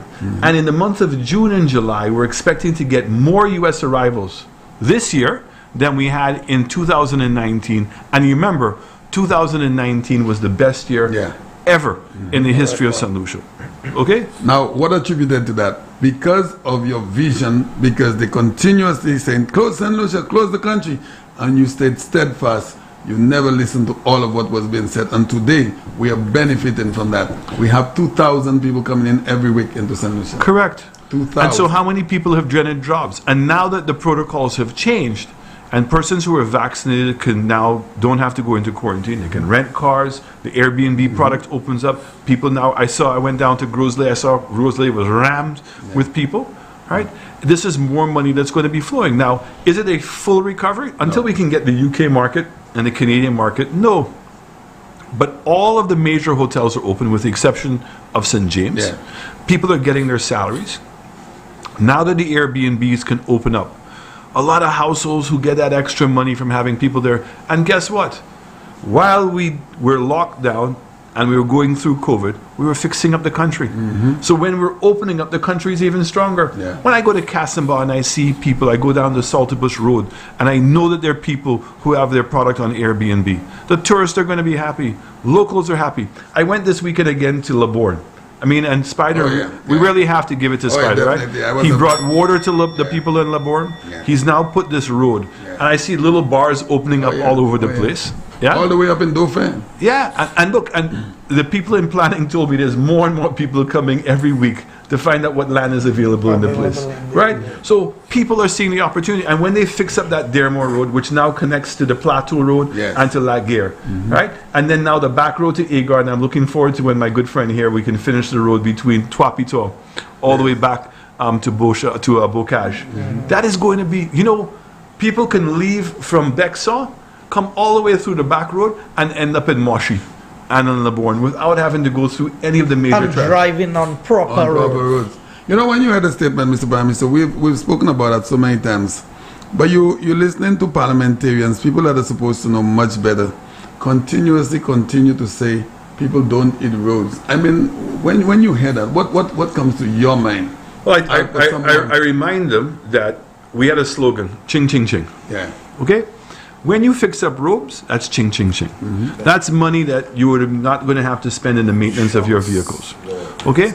Better transportation. The value of your land goes up. All of that is what? Ching, ching, ching in your pocket. That's what we've spoken about as a government. Everything we're doing is to reduce the cost, improve the level of services, and improve the quality of life for people. Roads open up opportunity. That's right. Okay? So yeah, go ahead. As you are saying, road, if you realize the opposition, they do travel. Anytime you go to the US, you will see so many roads there. They keep building more roads. All the time. Every time you visit the US, you will see more roads have been built. And construction. who have more road network than the US still? And I laugh, you know, because sometimes I go, I was just in Miami recently, by where the Dolphin Mall is. Yeah. And they have new roads going in there. And if you calculate the amount they've spent on those roads is greater than the GDP of St. Lucia. Okay? No, but PM, when they say we don't, you see, I tell people, records are there for a reason. The same Labour Party who tell you we don't eat roads. Between 2001 and 2006, they gave out free road projects. The road projects was supposed to cost us a total of $74 million. The total that they ended up paying, according to the audit report, that's by the director of audit, you know, not a political report, $204,170,482.80. From now, 73 million. Put that in the context. And that's just the one road, that's the road from Vieux Fort. Soufrière to Vieux Fort, and 3 other roads, that's the Monnier, Trois-Pitons, and the one in Denier Rivière in Denrida. These are the roads that they built. Over $200 million. And if you put that in context of the value of money back in 2001, compared to all of the things that we are dealing with today. But you see, conveniently, they will come and tell you. And further to that, every one of these road projects was implemented by a foreign-based contractor. Not one of these projects was a locally based contractor. All of the roadworks we are doing today, as we speak, are locally based contractors. And they want to criticize. Yeah. The money stays right there. Yeah. But not only just that. Anytime a government does a project and the Labour Party is not the one to do it, the first thing that they say is corruption. Yeah, they have a problem with it. Okay? Every claim is corruption. But even they... Yet they don't want to compare it to what they have done, as Guy has done. Right? We have to develop this country. The infrastructure was woefully inadequate. It was. From schools to healthcare centers to roads, government buildings. Right? The sides of the road. We're talking about, we've been spending $4.5 million on desilting, and it's still not enough. but it's made a difference. How many people feel safer in their home during the hurricane season? How many people's property has been saved? How many farms have been saved? Guess what that is? Ching, ching, ching in your pocket. All the time. But Labour would go and convince people, oh, Chastanet said ching, ching, ching, as if somebody was going to put money. There's no free lunch for anybody. No. The job of a government is to make sure the country can deliver the quality of life that people need. And we give you proposals and policies that work. As Guy said, we came in, we put in the taxes. That's generated $100 million. That money that's not going into the consolidated fund, that's going directly to fund the projects. So the $35 US goes for the airport. The $1.50 is going for the road. So we've now done And almost... PM, we need, because we need to break it down for our people. When we say it does not go into the consolidated fund, but it is accounted for. It's accounted in for? government revenues. Because, And it's assigned to the loan. But it is assigned to the loan. So it goes it's through like, SLASPA. yes, so it's like salary deduction. You working for X amount of money and you send your salary to the bank because you have a loan. So it's your salary deduction and then the balance of the money is yours. So both for the airport and the roads, that is what we have done. So the money in the roads is going to the Exim Bank in Taiwan. Right? So we collect the money through the consolidated fund, but the money then is assigned. It doesn't go to be... So we cannot use it for our day-to-day expenditure because it has its special purpose. Correct. Right. PM, I wanted to highlight something again because I don't want the people of St. Lucia to forget that both Philip J. Pierre and Kenny Anthony, who seem to be presenting themselves to the people of St. Lucia as the ones who can manage the economy. Here's what the audit report said, unapproved expenditure in the sum of $4,239,463.50. That is US dollars. And it says, the report indicated that government incurred and paid 97% of this expenditure before approval was sought from the Central Tenders Board. Now, any expenditure over $20,000 could not, the PS had up to $20,000. The Departmental Tenders Board had up to $100,000 that they could spend without authorization or going to the center. Anything above $100,000 EC dollars had to go to the Central Tenders Board. Under the Labour Party, who presenting themselves as the gurus, it says, as per CDB report on review of contract variation, total expenditure incurred on the RDP consultancy as of March 31st, 2006, without proper authorization was US $4 million. 11 million EC dollars. They paid in variation, not the original price, or what we call cost overruns. For consultancy, not for the roadworks itself, And then they paid out 97% of that money without going to the Central Tenders Board. The question is, who got the Central Tenders Board to approve that for them After the fact? Retroactively. Who? So was the Central Tenders Board under the directive of the Prime Minister, the Minister? Who was it? Because you cannot go and spend and then come and tell the Central Tenders Board. You have to approve. But these are the people and these are the things they don't want us to speak about. Because we have to remind the people of St. Lucia, when Philip J. Pierre presents himself to us as leader, we have to ask him, how did this happen under your watch and what did you do about it? And what it makes worse, right, is that he would stand up there repeatedly and talk about what? Good governance and transparency. And that's why I keep on reminding him, if you want to be an effective leader, you have to make tough decisions. Yeah. You have to show the people of St. Lucia, right, that you mean what you say. So you don't have to wait until you become prime minister in order to show the people that you are serious about transparency and accountability. So you have the situation with Sean. Sean has there's a letter where Sean wrote to the NLA, National Lottery Association. It's a separate body, and said to the NLA, I want you to create a minister's account. Not my words. Not my words. His words.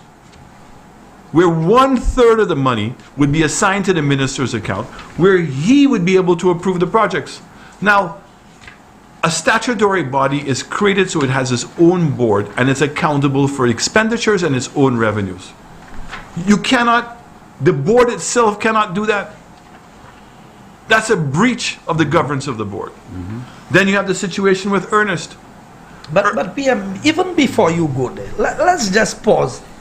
I saw on Wednesday night constituency vibes. Yeah. I saw Mr. Cherry on there. Yeah. And as diplomatic as he was, and I give him credit for that, I know he should have a law degree. He tried to maneuver himself through without trying to implicate anybody.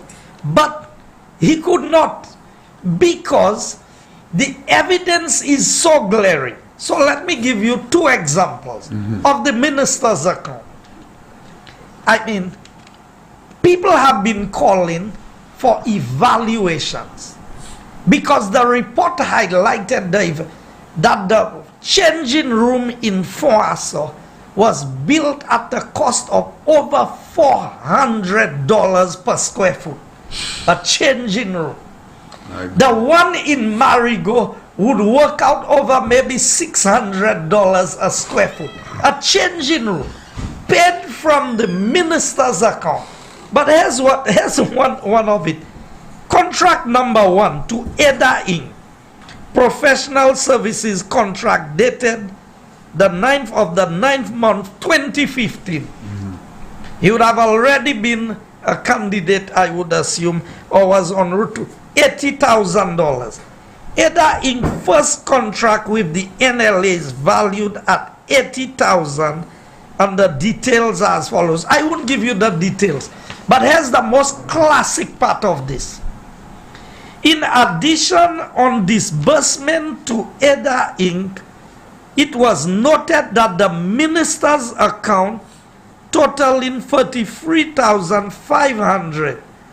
So he was paid $33,500 from the minister's account. The check was cashed on September 8th, 2015, 1 day prior to the contract noted above being executed. So a day before he signed the contract, he had already drawn down $33,500 from the minister's account. And yet Sean, who's a nice guy, would stand there and say, oh, the money was to expedite projects and to be able to help different clubs and stuff like that. It is a breach. But PM, here's the best part of it. No supporting documentation was available for this disbursement. But NLA check vouchers prepared at the time of the request stated, request endorsed by minister for the rehabilitation of the Marigo playing field, Larry Shoes playing field, Denry, Morgouge, Lafag, and Viewfort multipurpose court. So it looked like the minister was just running the account as he pleased. But look, we know It is. Well, it's like the 7 months leading up to the election, they spent $7 million. But also you have the Tiroche, $7 million. $7 million. the Tiroche court. They did some benches outside, and it was the same Ada Inc. But funny enough, he would claim that the Labour Party gave him no money, but he came in our community, claimed it was his money, but Sean would say they gave in excess of $60,000 to put up some bleachers. In fact, it's about $63,000. And I have the documents to back up. You see, what I want the people of St. Lucia to understand, these are the people presenting themselves. Now, they've accused us, yes, but I challenge them to bring one piece of evidence against this Prime Minister. It's not saying the Prime Minister can write a check to buy a hotel. He doesn't sign any checks from the consolidated fund. Every approval of every sin that must be spent from the consolidated fund must come from the Director of Finance. And the checks are signed by the people at the Treasury Department. So this propaganda of labor. Happy show. Nonsense, man. Very, very, very, very stupid stuff. So you're telling me, on one hand you have Sean. What has Philip Pierre said? Not a single You word. then have Ernest. Ernest has admitted himself. He said that the vehicle, he was advised to put the vehicle in the name of the St. Lucia High Commission. He needs to tell us who gave him that advice. So who gave him the advice? And once it went into the name of the High Commission, which means it becomes an asset of the state, how did it become yours? Because the only person in the government that can dispose of a state asset is the Director of Finance. Okay. And the Financial Act is very clear. If in fact it's worth less than $10,000, the Director of Finance can use their discretion. Okay. If it's worth more than $10,000, it has to go to auction. So first of all, who gave him permission or advised him to put it into the name of the High Commission? And then legally, how did he get it transferred back to you? So if he put the name in Tafau Williams, that's what he tried to do. Because if Tafau had bought the car and gotten the duty free in the UK, Tafau as an individual could have given him back the car. But once he put it in the name of the state, how do you get it back? Okay? So that's the problem. So Philip Pierre has said nothing.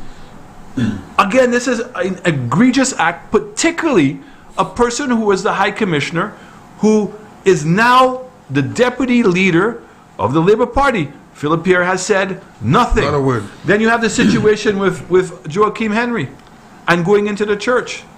You're coming here to defend that behavior? Then you have the situation of cost overruns, Greinberg, Rochamel, no answers or anything. And yet you want to the people of St. Lucia, forget all the past. Forget the past. All of a sudden now he's become the leader and somehow somebody's anointed him and he can separate himself from the past. He's not going to hold anybody accountable. Look at me when I was political leader. When Richard came and we said, Richard, until you can tell us how you lost your visa, you can't run. Rufus, we went down the line. Anytime I've had an incident in my party, even if the person is innocent, because I believe that Eubalus is innocent, even with his own innocence, once he was involved in a situation, until we can get the full clearing, which I believe we'll get soon, right? Then he has to step aside. That's what leadership is all about.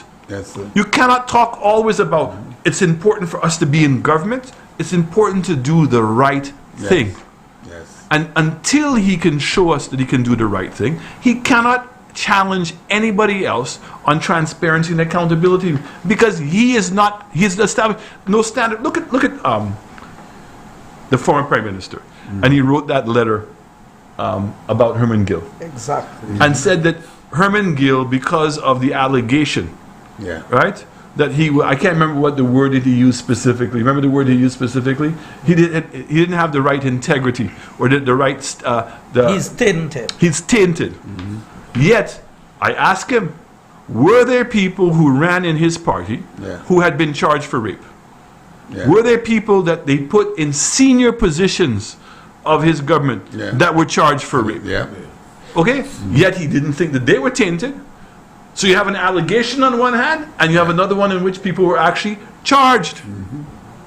This is the hypocrisy. And that's a huge difference, an allegation against someone that's been charged. But that's why I tell you, secret lies and propaganda. That's all these guys are good at. But look at it. On this issue, there were 75 consultancy contracts issued during that time period, 6 months leading up to the elections. 23 of them was to Ada Inc. Yeah. Can you believe it? And there's not a word.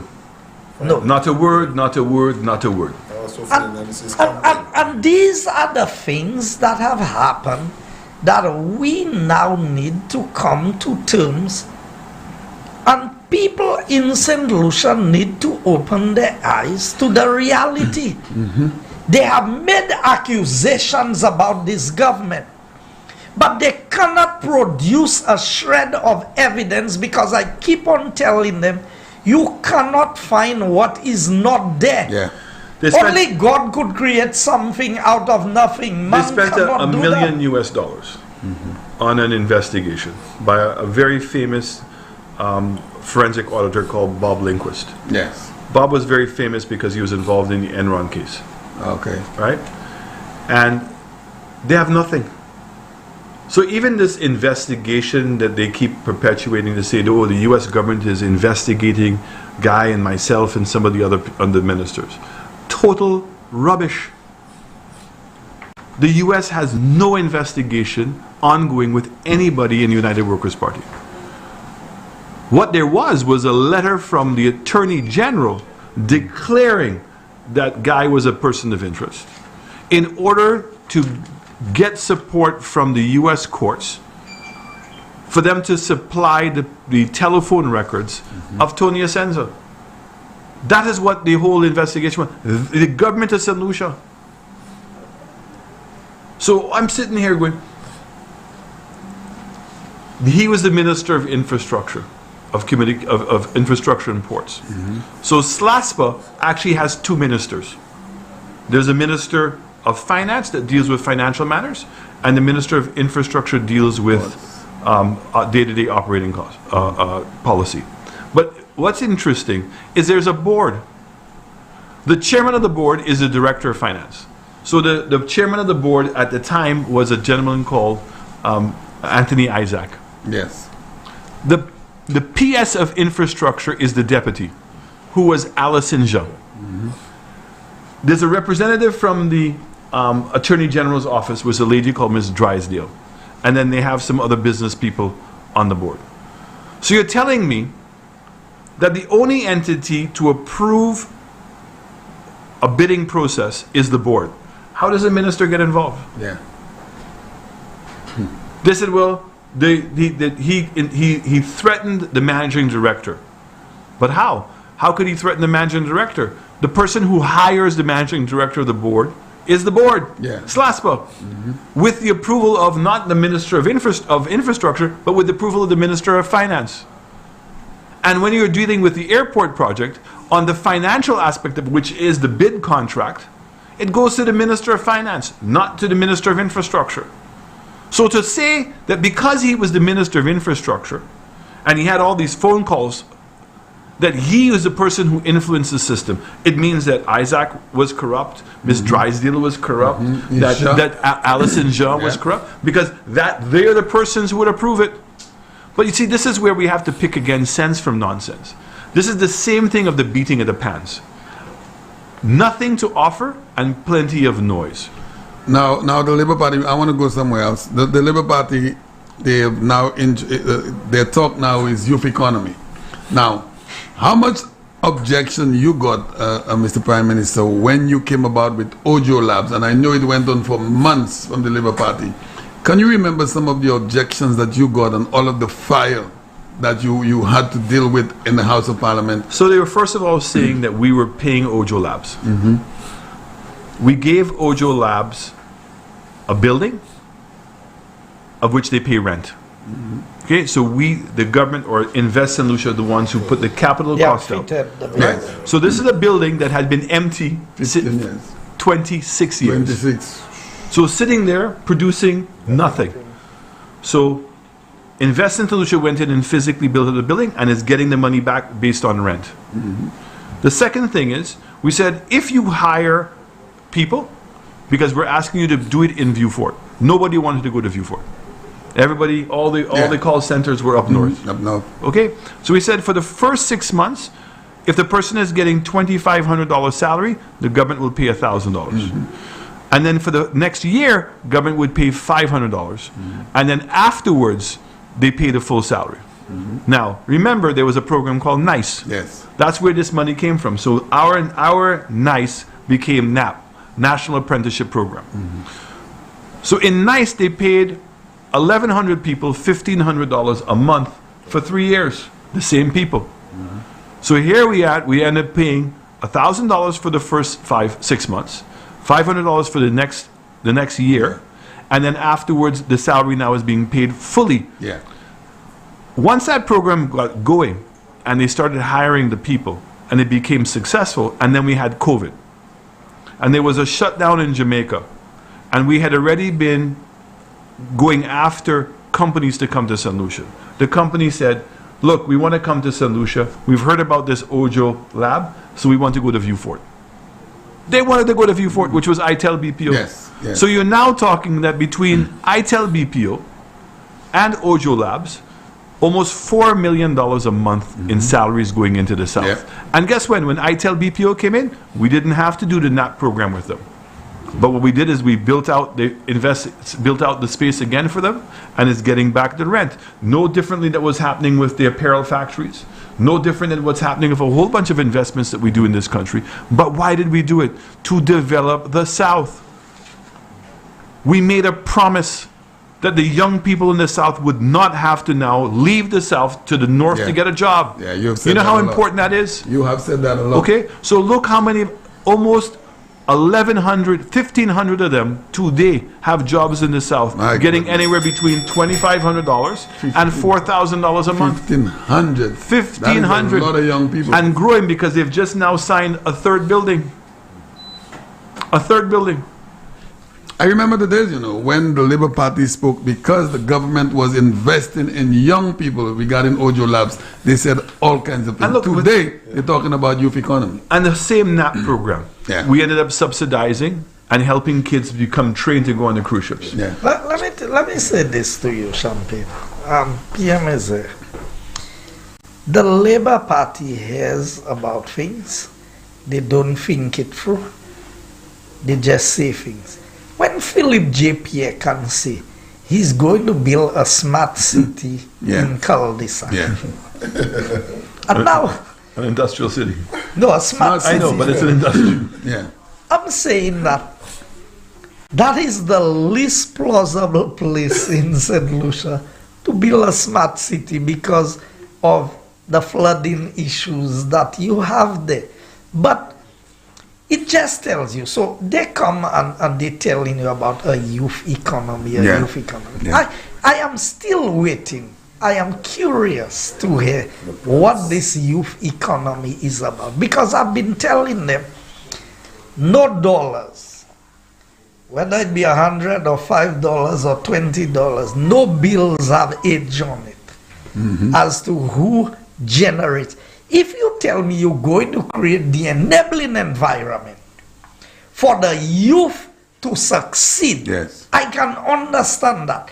What is it you are going to do to allow young people to succeed? And that's what I tell them. When I evaluated my constituency and I realized the number of young people who had met the requirements to go to SAFA and have not attended, we have now sponsored 300 plus students to complete their degree at SAFA. PM, when he came in, he said to Monroe College, we need you to operate in the South. Correct. Everybody cannot have to be coming up to Castries. Where did they do the cruise ship training? The program was done in the South. So Monroe operated a campus, a branch campus in the south of the island to train people. But I want to say to him, because he can't see it, I can see it. I went to his wife, okay? Because I could not get anybody to go to the South. Why did I go to his wife? Because his wife had opened up a university here for nurses and social workers, right? Teachers. And that was with the university out of Virginia. Lynchburg College. Lynchburg College.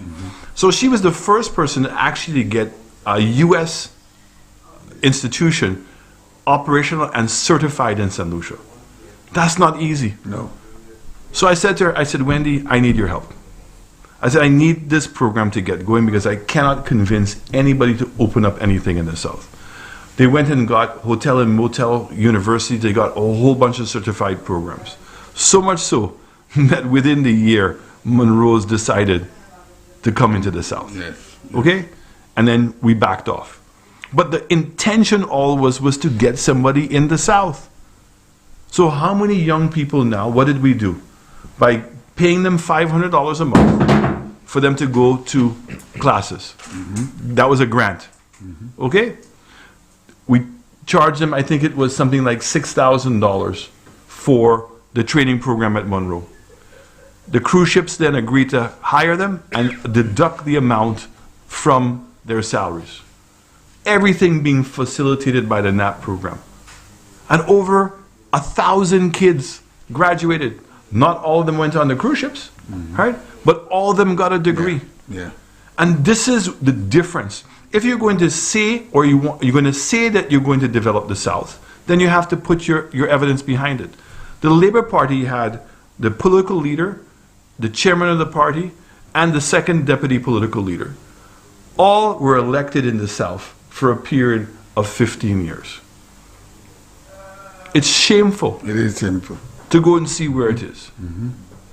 Look at my constituency. Look at Gail's constituency. Look at Este's constituency. Look at Soufriere. In 5 years, what we have done, Choiseul, what we have done to transform those constituencies. And why is it a loss to the people of St. Lucia? Because Vieux Fort, Labrie should be driving the economic growth of this country. You have an international airport, a deep water harbor. Mean to tell me that the then Prime Minister and the representative from Vieux Fort South could not see the vision to put a cruise ship facility there? All the taxi drivers, you know that? Yeah. Oh, what job do taxi drivers get? Same job every day, drive people up north. If you had a cruise ship, that whole Southern Taxi Association would have grown. People's businesses would have grown. It would have been a catalyst. How can a port shut down under the watch of a Prime Minister? Port, and it's in his constituency. In his constituency. But you know, I don't want to go on forever talking about them. Yeah, I agree. The issue is that the people very soon will have to make a decision. We came in on a mandate to build a new St. Lucia. I think that the evidence of our work is in roads, it's in water, it's in healthcare facilities, it's in schools, it's in sporting facilities, it's in job creation, it's in government. The reorganization and the re-engineering that's taken place within government to make it more efficient. Very proud of you, of what you've achieved with the driver's license. And finally getting that online. And not just that, I mean, today I visited the office in Vieux Fort, and one of the officers who was with me, he said they have the new driver's license. He wants to get that new card because of all the features and everything. And he could not believe that he was able to get his driver's license done the same time. It was produced and handed over to him. People had to walk with a receipt on the Philip JPS watch sometimes for 6 months. I used to call it a permission slip. So I'd be going to rent a car with a piece of paper, right, abroad because I didn't have a proper driver's license. So I'm just saying, you cannot take these things for granted. It's not been in one area. Throughout the length and breadth of this country, there's evidence of the work that we have done. What we're going to be asking the people of St. Lucia to do is to make a choice. You have a group of people who have not changed. So the same people that we're talking about are still the same people representing nothing has changed. No, they have gone worse. Okay? So you take a bunch of people who have only failed. Unemployment went up underneath them. Debt went up beneath them. The economies contracted underneath them. People's quality of people's life went down, and there was no opportunity and no hope in this country. In 5 years, we're transforming the country. Sadly, we have been affected, and the world has been affected by COVID. But the fact is, we've managed it. We're seeing that there is rays of hope. The hotel industry is now coming back on. Construction is going. Jobs are starting to come back. Does it mean that everybody has been, their problems resolved? No. But we have minimized the impact of COVID, I believe, more so than anybody else has. And we're now looking to get out of it even faster than anybody else has. So the people of St. Lucia have a choice. Do we continue what we started on building a new St. Lucia? And that's why we say, let's keep working. That's what we have to do, is let's keep working. For the future of your own children, the future of our country depends a lot on this election. And I don't believe, honestly, that the Labour Party has presented anything to account for their sins of the past. They have been, no accountability to the people of St. Lucia. And all they're doing is just turning around and making all kinds of allegations, making all kinds of promises. But we've been down there, better days and jobs. $100 million in the first year. All these things, never even came close to being manifested. Go through our manifesto, see what we've accomplished, drive around this country and see the difference that's happened in this country. And guess what? We believe we've only just begun. And I am so proud of the men and women that I work with in my cabinet. As I said, we're all leaders. I happen to be the chairman of the leaders, but we have leadership qualities in everybody. Go down the line between Stevenson King, Spider Montoute, Gail Rickebert, Guy Joseph, and even some of the new guys have really come on. I mean, you've had Hair on your show. Oh, yeah. This young man has done the most incredible job. Dominique Fady. Oh, yeah. Hard-working guy. I mean, what he has done in ancillary canneries, the jobs that he's generated back into the hotel sector for his people, bringing the cruise ships back to ancillary and canneries, the remarkable transformation that's taking place in the town of Ancillary, the facilities up in Jacmel, the roads in Millet. I mean, it's everywhere you turn around. And we've just now seen the first phase of the distillery being completed. The second phase is about to come. Why? He takes personal interest, follows up on these things. We're not a party of excuses. We're a party of workers. Where we at with St. Joe's, Mr. Prime Minister? I can tell you, well, I should have gone down there today. Me but too. I know they are putting in the partitions. They have basically almost, they told me they just had about 15 or 20 panels to enclose the entire And then the place. windows have arrived. The windows have arrived, so they were meeting today to start putting in the windows. The electricals are going in. So the work is at a very advanced stage as we speak here. And I want people to understand, this government is not going to rush and do things and don't do it properly. That's right. You see, everybody wants to tell you we are doing election projects. We are not doing election projects. We are doing projects for the development of St. Lucia, and it must be done right. So, could we have done something and try and rush to get in there for the elections? We could have. But would it be what the standard is? And PM knows my position on this. PM knows that I said to him, if you put me in charge of a project, I want to give St. Lucia a project that 50 years from now, when people look at this project, they have to say, even when we are not around anymore, that this project was indeed and in fact a project that the people of St. Lucia deserve. So the people will tell you about we making excuses, and we don't make excuses. We've come out and we've said the challenges we had. You know how long it took, how long these windows were ordered? Oh yeah. You know how long it took? Let me tell you, when the canal was blocked with that boat, you know how much backlog of cargo that caused around the world. But also, it's just, the increase in the prices. You couldn't get Exactly. lumber, you couldn't get cement.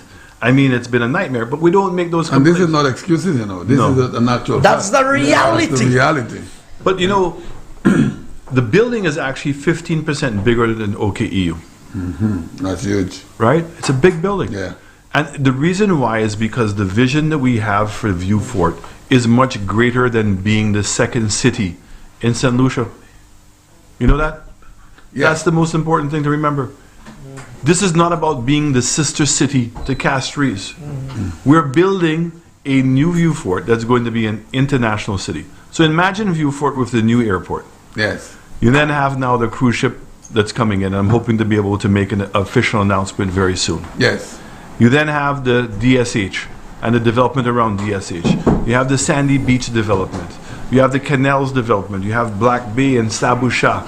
You have everything that's taking place around this country, but in the View Fort area. It is going to be transformed. So building now an international hospital made sense to us.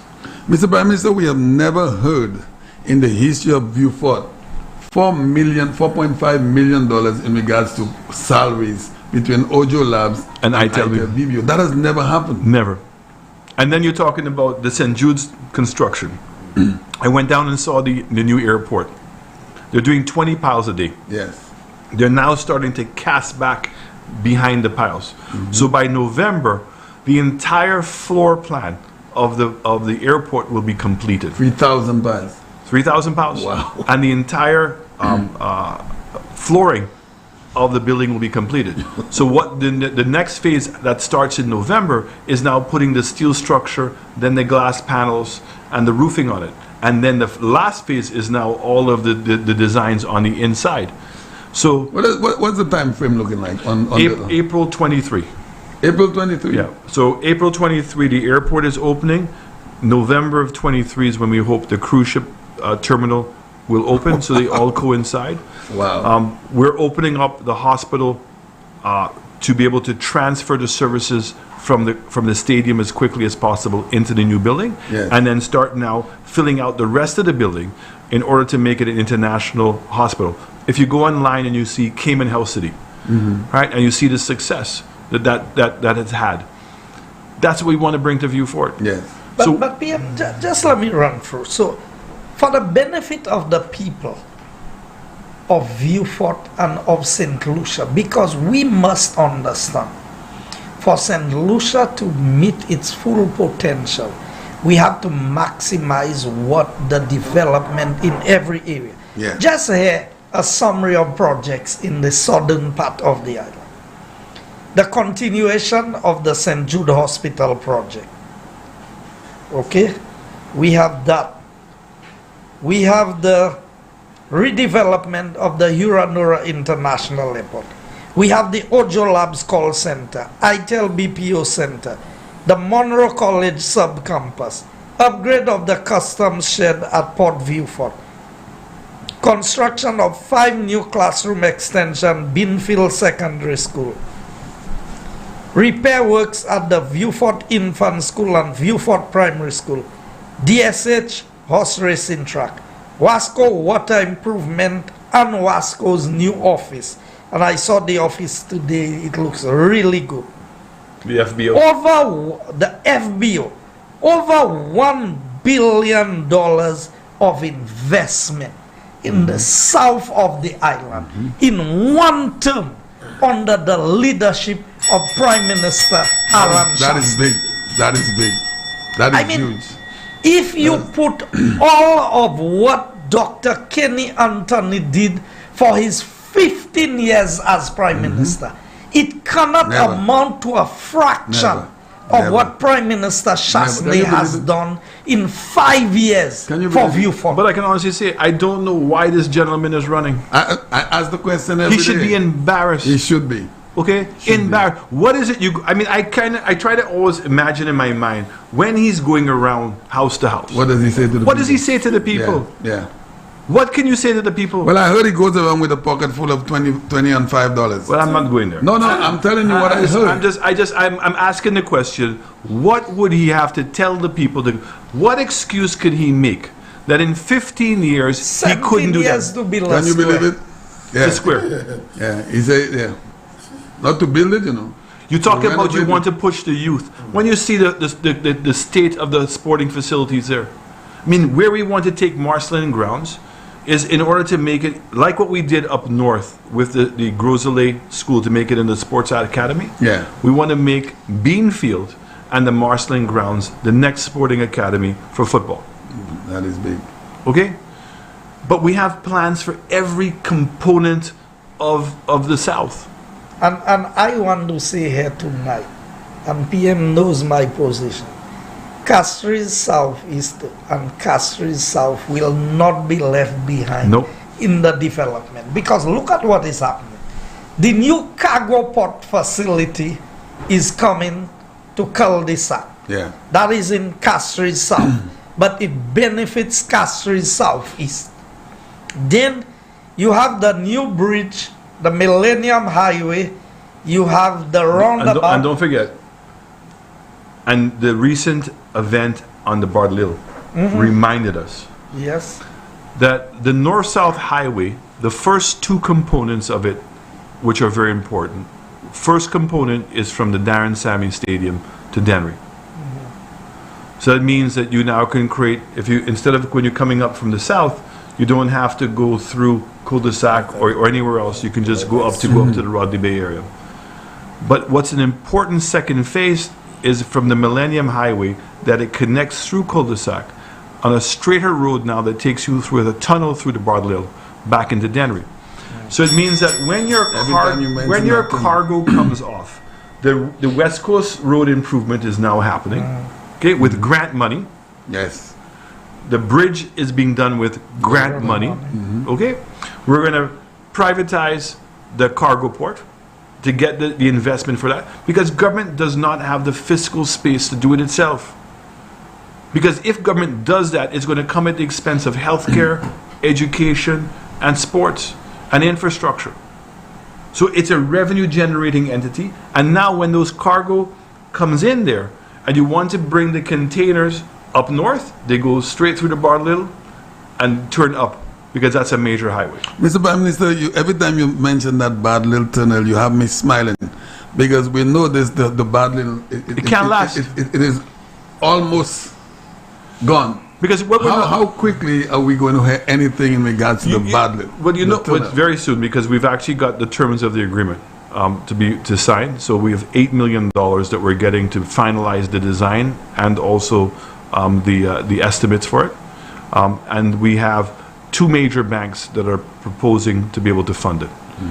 But what's interesting is when you took me up there, when they had the incident, in 10 minutes, the amount of vehicles that were backed up, I don't think that we, average citizens of this country, really appreciate how much is going over that Bardlil. Oh, yeah. And the amount of trucks and tractors, the activity in the country that's taking place. Yes. Right?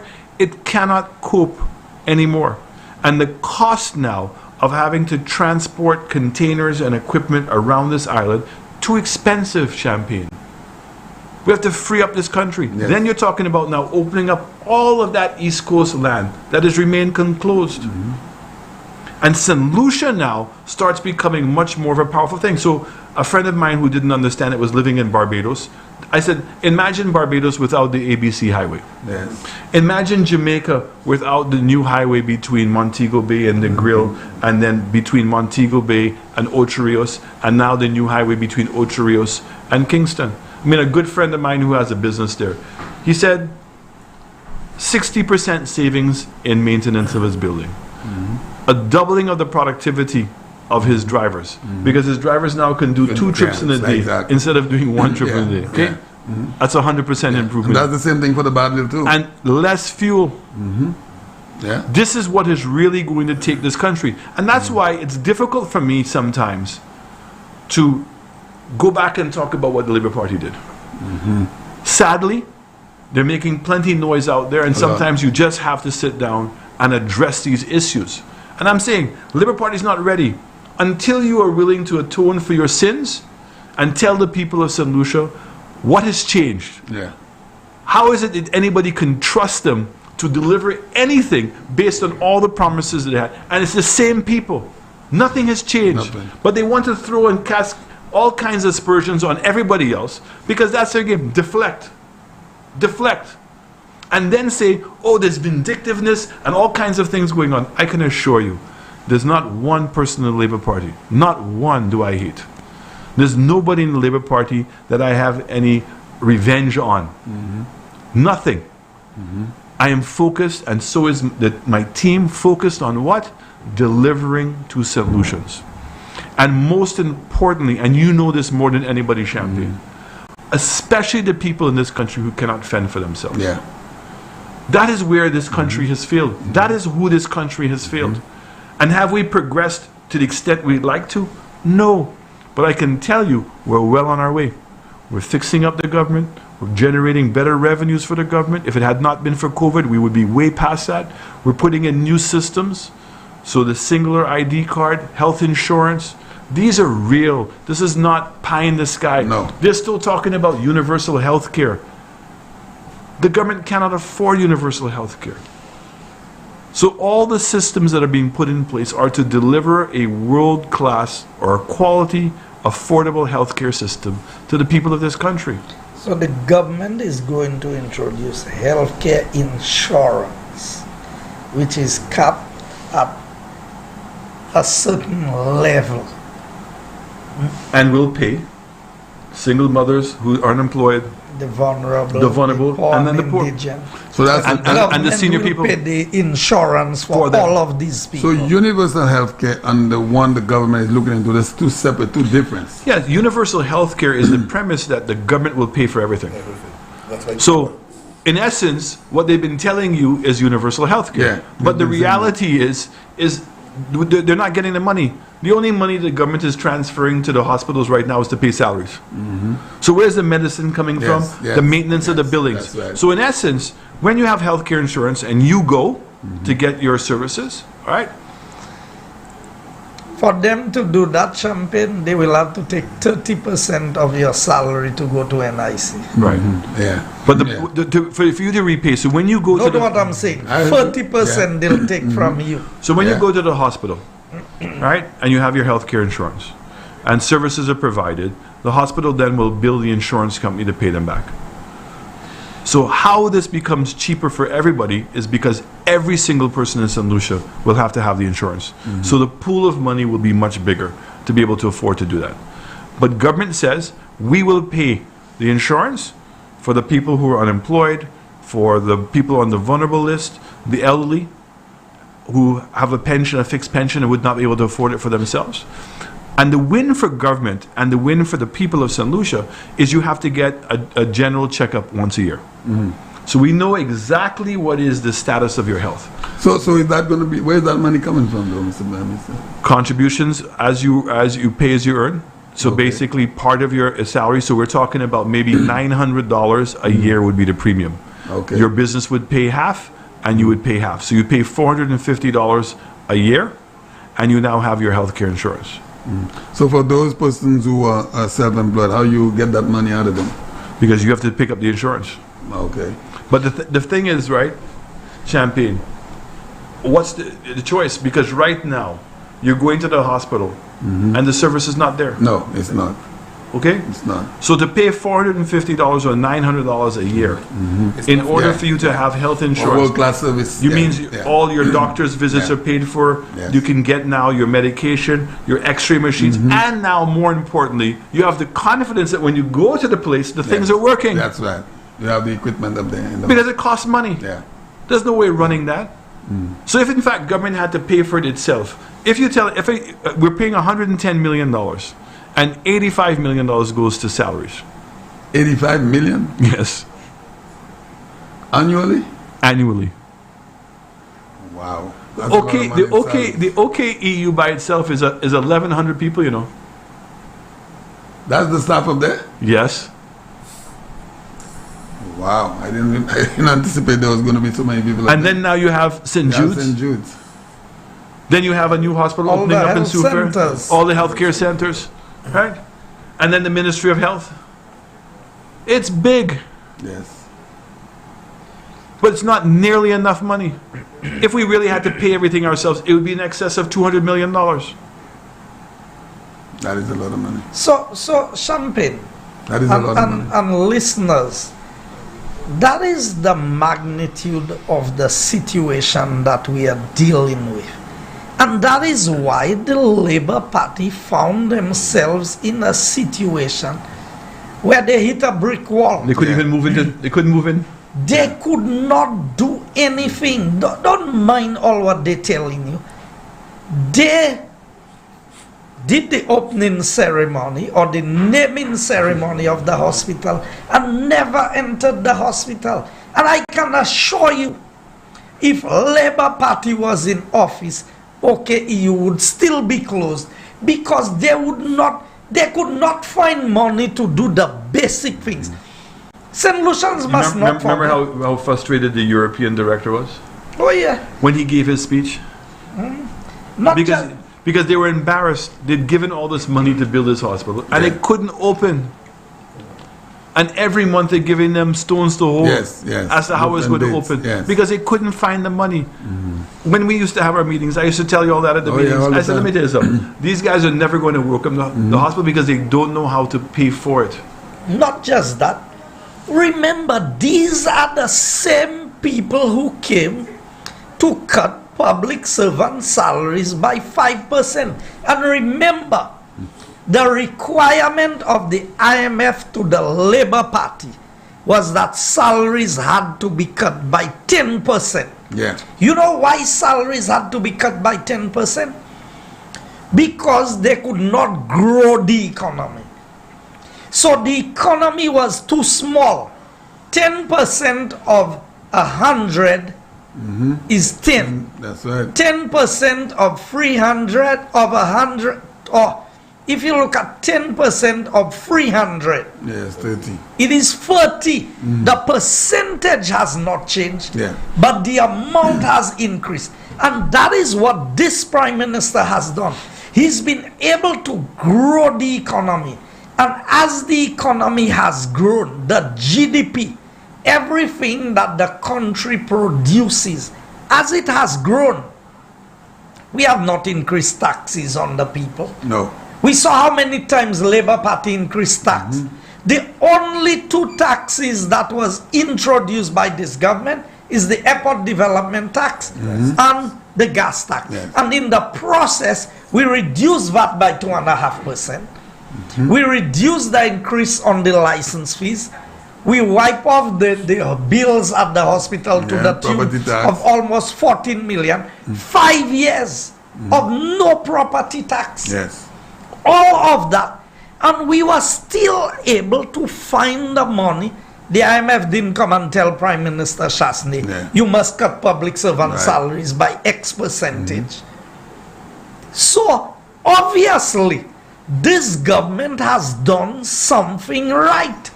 You know, and Guy reminded me that all the Labour Party does is try to sow seeds of doubt. That's all.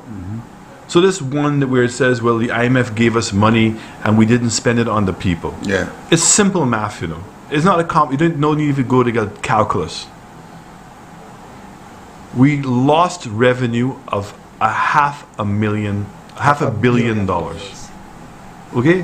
Between the drop in tax revenues, having to pay the bonds, and the increased cost of COVID. Yeah. $500 million. The total borrowings that we had, it's in the books, was $300 million. So we had to find another $200 million. The monies that you got, it's a term, it's called budgetary support. Now, with IMF money as an example, you cannot use IMF money to pay debt. So the Taiwanese money we could use to pay debt. The money we got from ECCB, we could use to pay debt. So we used the IMF to pay some of the other things that we had to pay. But all of it is for budgetary support. And it still was not enough. So as I said, we carried payables of $100 million. And the rest of it was just cash flow management. So to say that there was a whole bunch of money to give away. Yeah. So even the money that came from the income support came from NIC. Almost 80-something million dollars. Then we get another $12 million in direct income support. All of the additional costs of the respiratory center, the additional costs of the quarantine centers, all of the medicine, the PPEs, all of that came out of the money. And to say the government did not even give monies to the people, that's disingenuous. Of course. 87 million you said from NIS. Just from NIS. 87 million. Plus another 12 million that we gave to people who were not on the NIS. Yes. Plus all of the feeding programs that we did. Yes. But PM, the people of St. Lucia must not allow the Labour Party to fool them. No. You cannot use the institution money for anything other than what it was given. So if the IMF gives you a loan and it is specified what the loan is for, you cannot use it otherwise.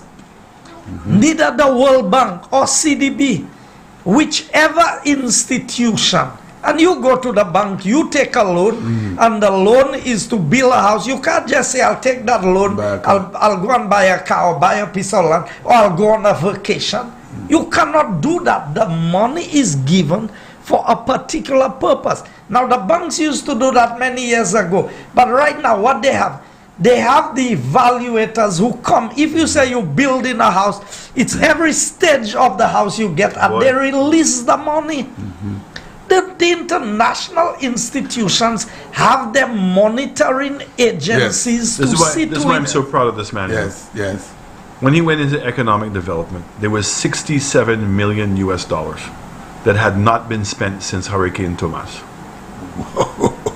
$67 million US. Correct. Just lying there. Lying there. And why? Because they couldn't access it. They didn't have the discipline, the tenacity, okay, or the sense of urgency to get it done. So all of the community centers and the healthcare centers and the drains programs have come from that fund. These are not projects to build hotels or anything else. These things were to build resilience in communities. The schools, the school in Mikud, the wellness center, the school in Shuazel, the Blasha Community Center, the Blasha Community Center, the polyclinic in Denry. In Denry, all of these projects. So I want Lucia to listen to this carefully. The Labour Party had at their disposal 67 million US. Correct. You're talking over 150 million EC. Correct. Right? Those monies. No, go ahead. Those monies were supposed to be little projects in the various communities of St. Lucia, and they could not access that money. Correct. And this is the same people that are saying they want to put people first. Correct. But it tells you of their incompetence. The incompetence, they couldn't move into the hospital. The incompetence, they could not access the monies. The incompetence, they couldn't understand basic economics. And who was the Minister of Economic Development? Dr. Kenny Anthony. That is really difficult to understand. Let me tell you, you see, while they accuse us, you know what they need to know? Every single one of these projects have gone through the tender process. Yeah. Now, under World Bank requirements, and they can come and see how we have passed the audits of the World Bank, because they audit the PI Bridge. Yes. And there's another community center you're doing in Choiseul. We're doing Roblo and PI Community Center. We're doing the PI Bridge. After the money went up on the southwest coast road by over $100 million. Yeah. They still left a one-lane bridge there that we now have to build a two-lane bridge. Now you're talking about what he did in housing, Forestier, Tavern, what's going on in Shock. I mean, unbelievable. Okay? Choiseul, right? In my community, right? Beauchamp. We have housing developments taken all over the place. I mean, there's a big project taking place in my constituency, which also falls under housing, which is the Angers. All government crown lands, over 200 households living there for years. Some of them in excess of 30 years. This goes back to Sir John. All right? And through the assistance of his ministry, all the stuff has been now, planning approval has been given. The surveyors in finalizing the plans. We've agreed on the price at cabinet, so the persons now can go and purchase their lands. The development bank and the credit unions in the south are being lined up to meet with all the people to get it done. So you'll have 200 people now who will own their own property, be able to borrow money off of the value of that property, plus now there are family members who live there. There's 100 new lots and they'll be given priority. The same thing we're going to be doing in Pralay. Yes, Pralay, the lands in Pralay have been secured. Back since Sir John, you know. Yes. Now, Mr. Prime Minister, look at Bruceville. No, but Champion, A Prime Minister, even before former. you go there, in Castries Southeast, Yes. last week Cabinet made the decision. So the lands in Bele and the lands in Odson, some of the people in Odson were occupying these lands for 40 years plus. We acquired the lands, we have put in, and Cabinet made the decision that these people are going to get the land within the range of $3 a square But the foot. one I'm the most proud of you, I have to tell you, is what he did for the people in Olio. Olio. Because he went in and he said, Cabinet colleagues, can't charge these people any money. So let's just go in and do the subdivision of these As places. we can, and just donate the land And to donate. the people. Wow. Okay? And honestly, he came in, and that's from the get-go, and Cabinet immediately agreed with him, because we've seen how the people in Olio are suffering. Even now, another hurricane season is coming. We're trying to get some of the retaining walls that are being done up there. The people are living in their fear all the time. But look, Mr. Prime Minister, look at what's happening to Bruceville. The people say to you that they cannot sleep, they cannot fall asleep because of what is happening there. The way the little homes are clustered to one on top of the other, and then gunshots are ringing almost every night. And you have a former Prime Minister and a parliamentary rep, 25 years, couldn't do anything with housing down there. 25 years. And so I want you to know, when we talk about the future plans, the next phase of building a new St. Lucia, housing and the standard of living is going to be the key point. Yeah. And the focus of, because we always have to have something that we could measure it by, a minimum standard of living in this country. Okay? I don't care how poor you are, your child must go to school. Yeah. I don't care how poor you are, you must have some basic meals every day. I don't care how poor you are, there's a minimum size house you must live in with the basic services. Yes. We owe that to each other. We owe that to each other. But I want all of us to understand, those things don't happen by magic. No. Okay? They don't even happen because you want them to happen. You have to fix government. We must get in the position where government is developing a surplus budget. Now, there's only two ways to do it. If you're not going to grow your economy, then it means you have to cut the cost. And we're not providing enough services. So it means we must grow the economy. Yes. Exactly. And what I don't understand is, here we are doing things, whether it's Ojo Labs, whether it's Cabot, whether it's port developments, all these things, to do what? To improve the capacity of the country, to grow the country, and all Labour Party can do is accuse you. Yeah. And say, oh, Accuse Chastanet is doing it for himself. What are you talking about? I can't drive on all the roads.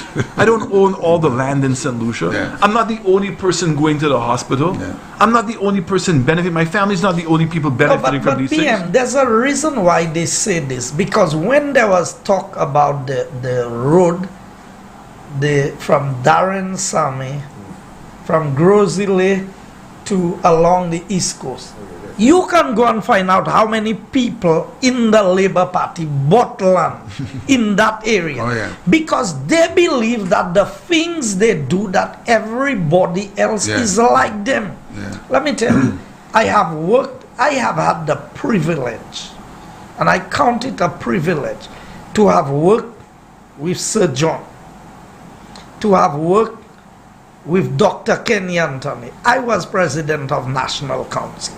We met very regularly. We had lots of meetings and discussions. Worked with Honorable Stevenson King and working with Prime Minister AllenChastanet today.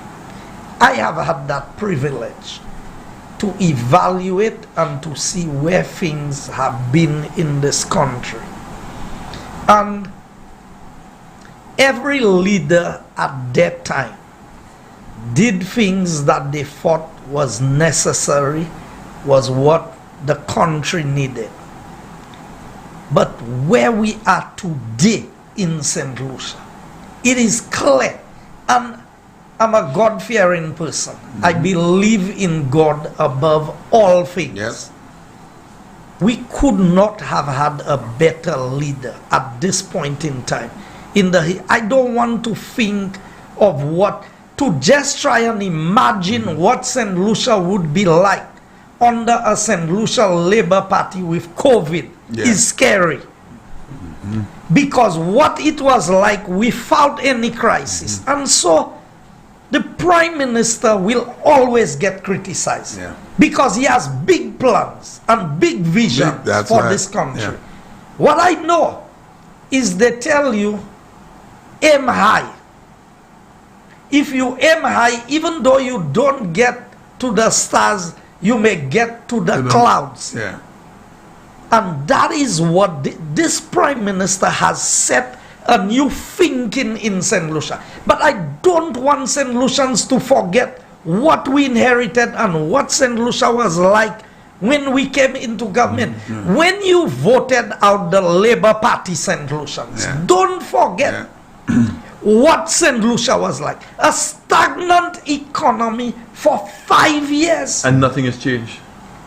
Same people. Same people. By them, I mean, you have to give we're all confused as to who the leader is. At the moment. At the moment. So, I mean, you have to give it to this administration. 2 water projects. 2, they could, even if they want to claim the one at Tomaso, it was built under this administration. 2 water projects. And one complete and one under dam. That's what I'm saying. And it's actually 3 because it's also my constituency. Yes, I did not even remember this one. Right. Now, you remember he was bringing up water projects. Because why? Vindictiveness. This is the same group of people that when they did the East Coast Road, they stopped at the Canals Bridge and restarted in Pralais. Yeah, I remember that. I remember. Skip the 2 minutes. I mean, can you believe it? Who does that? Can you believe that? Who does that? Yeah. That when the water project was started in our in Miku South, it was them that stopped it. Yes. The same dock in Miku North that the farmers, the fishermen deserve. Yeah. The money was there. Musa moved it and sent it to Savans Bay. Yes. And wants to come now and tell the people in Miku North that they're going to take care of them? How? You didn't even fix up the road. Yeah. You moved the dock. Yeah, You've done nothing for the people for all those years. Yeah. When Casalias won in our constituency and Labour won, what did they do in the constituency? Deriso Road, it had to take the UWP to come back into government to do that road. Blasha, Spring Road, Duga, Lacouville, all of these places. The buses stopped coming. Yeah. And now we're fixing up the sporting facilities. But people were sharing water. You would get water some days on the week, not every day. How can that be? When you go and see all of the feeder roads that Sir John did in that constituency and how strong, we are going to bring agriculture back between bananas, cocoa, and the fresh produce. And that same tivalage that we just did in Grosley, right at the Deriso Gap, we're going to put a little tivalage. Oh, wow. Okay, so that the farmers and the ladies who are producing some of the best virgin coconut oil in St. Lucia in my constituency can have a place to sell. We'll have to. We taking any calls? No. I just want to say this. I want to highlight a constituency that is near and dear to my heart, and that is Choiseul. Yeah, I was going to bring Choiseul up. I mean, Bradley's done an amazing job. Choiseul, I want to highlight it from a housing perspective. You can deal. What we have seen happening in Choiseul, I can tell you. You see that belt from Vieux-Fort back to Soufrière is going to be the prime real estate development in St. Lucia. There's no question. Choiseul is a beautiful Oh place. my goodness, beautiful. From any angle you look at it. Oh yes. Whether you go up to Saltibus, you go to Daba, whether you go to Montjacques, you go to La Pointe, you go to anyway. Delce, Montgouge, You name it. Choiseul is a special place. And the amount of people in Castries who have their base in Choiseul, they originated from down there. And what I have seen Minister Bradley doing, what we've been able to do with housing lots in the PIE area that the Labour Party had promised the people for all of these years. We just did. Invest in Lucia is doing a development.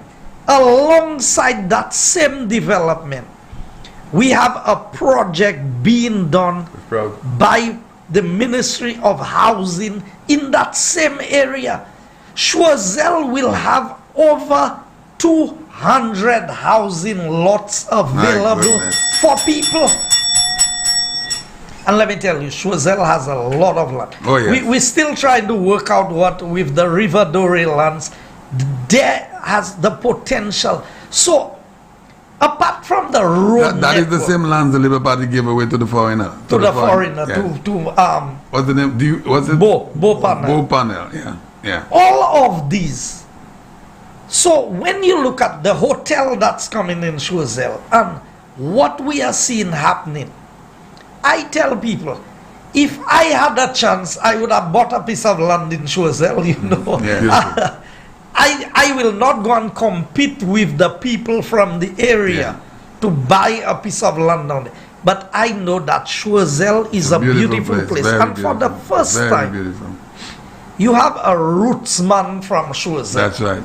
In Bradley Felix. I have not come across a politician who is loved by his people the way Bradley is loved by the people of Choiseul. And boy, I mean, he gives me a hard time. Right? Yeah. I mean, after, first of all, let me just big up Gavin from Tete Rouge and thank him and his wife and the staff for a lovely weekend I had there a couple of weeks ago. But the Salterbush Road, no government wanted to tackle that road. That is a difficult road. You heard what the political leader for the SLP said. He said 400,000 it would have cost just for potholing. Could you believe that? Correct. 400. But you see, what you're always scared of. But you have done too many potholes. You could not pothole anymore. Exactly. And the thing is that with that road, it's kind of like when you redo a house. When you break down a wall, you don't know what you're going to find. Okay? So that road, the amount of retaining walls that had to go in and how deep the retaining walls had to go. And anybody who knows the road. I know the road very well. Okay? Very well. And then now, Bradley came and said, look, we've done this road, but it's a singular road and it's always going to be vulnerable to the people. So let's do the Park Estate Road. Okay? We did the Park Estate Road, which is now being concreted. We want to take it down all the way to the junction by where the pineapple farm is. To cross back into Balkan, to come back onto the main. Okay, so it gives people, if there's any road. problems, it gives people a bypass. That is a lot of And I know that Bradley is intending to take the road from the main road to that junction that he will get done through his CDP program. I mean, Mr. Prime Minister, sorry to interject. How could voters, with all what they could see right before their very eyes, forget this and vote for the Labour Party that was just there 5 years ago and didn't do a single thing? How is that possible? No rep before Bradley Felix. I mean, has done the amount of work that Bradley has done in Choiseul. But look at the Choiseul Secondary School. All of us should be jealous of the secondary school he has there. Yes. Now, this is a school that virtually was to be closed. And within 2 years, Bradley had that done. Yes. But Bradley is tenacious. He is always calling me. Yes. Always putting pressure on me to get stuff. Another one, Dominic and Herod. That West Coast is so lucky to have 3 ministers like that. And they are tenacious. I mean, look at Herod. I went down there last weekend. New development, the Esperance Road, the Belfort Road, the new Zena Road that's going in, the new facility up in Fort St. Jacques for the young people. I remember that place I couldn't even recognize it when I saw it. Right? It is incredible. The new mini stadium, the new little huts that he's doing next to the copper factory. Yeah. Right? The fixing up of the palmies. It's unbelievable. And you have an opponent who is not a new opponent coming into politics, was upheld enough, didn't do a thing, could not complete the resource center in Grosley, moved from that area after being bitten so badly. Imagine what the lady said. So the lady couldn't even hold herself up.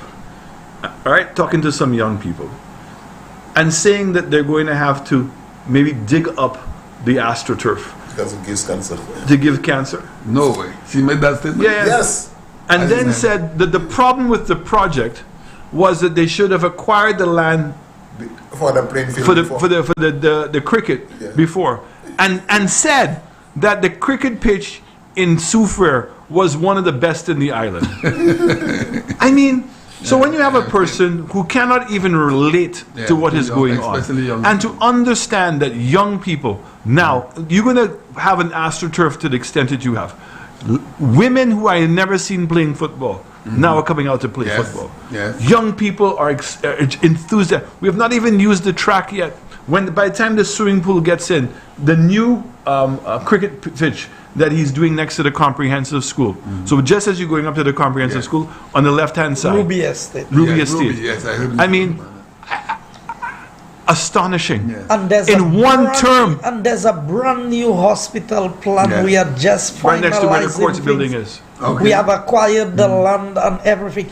Oh, that's what I'm saying to the people of St. Lucia is, take our 5 years and compare it with the 15 years of labor. And I guarantee you, we have done more under the AllenChastanet-led government in 5 years than the 15 years of Kenny Anthony-led government. Without a doubt. Without So, a you know, doubt. you asked a very important question. Yeah. Can't take anything for granted. No. Okay? We still remain a humble government. We are very committed to what the cause is.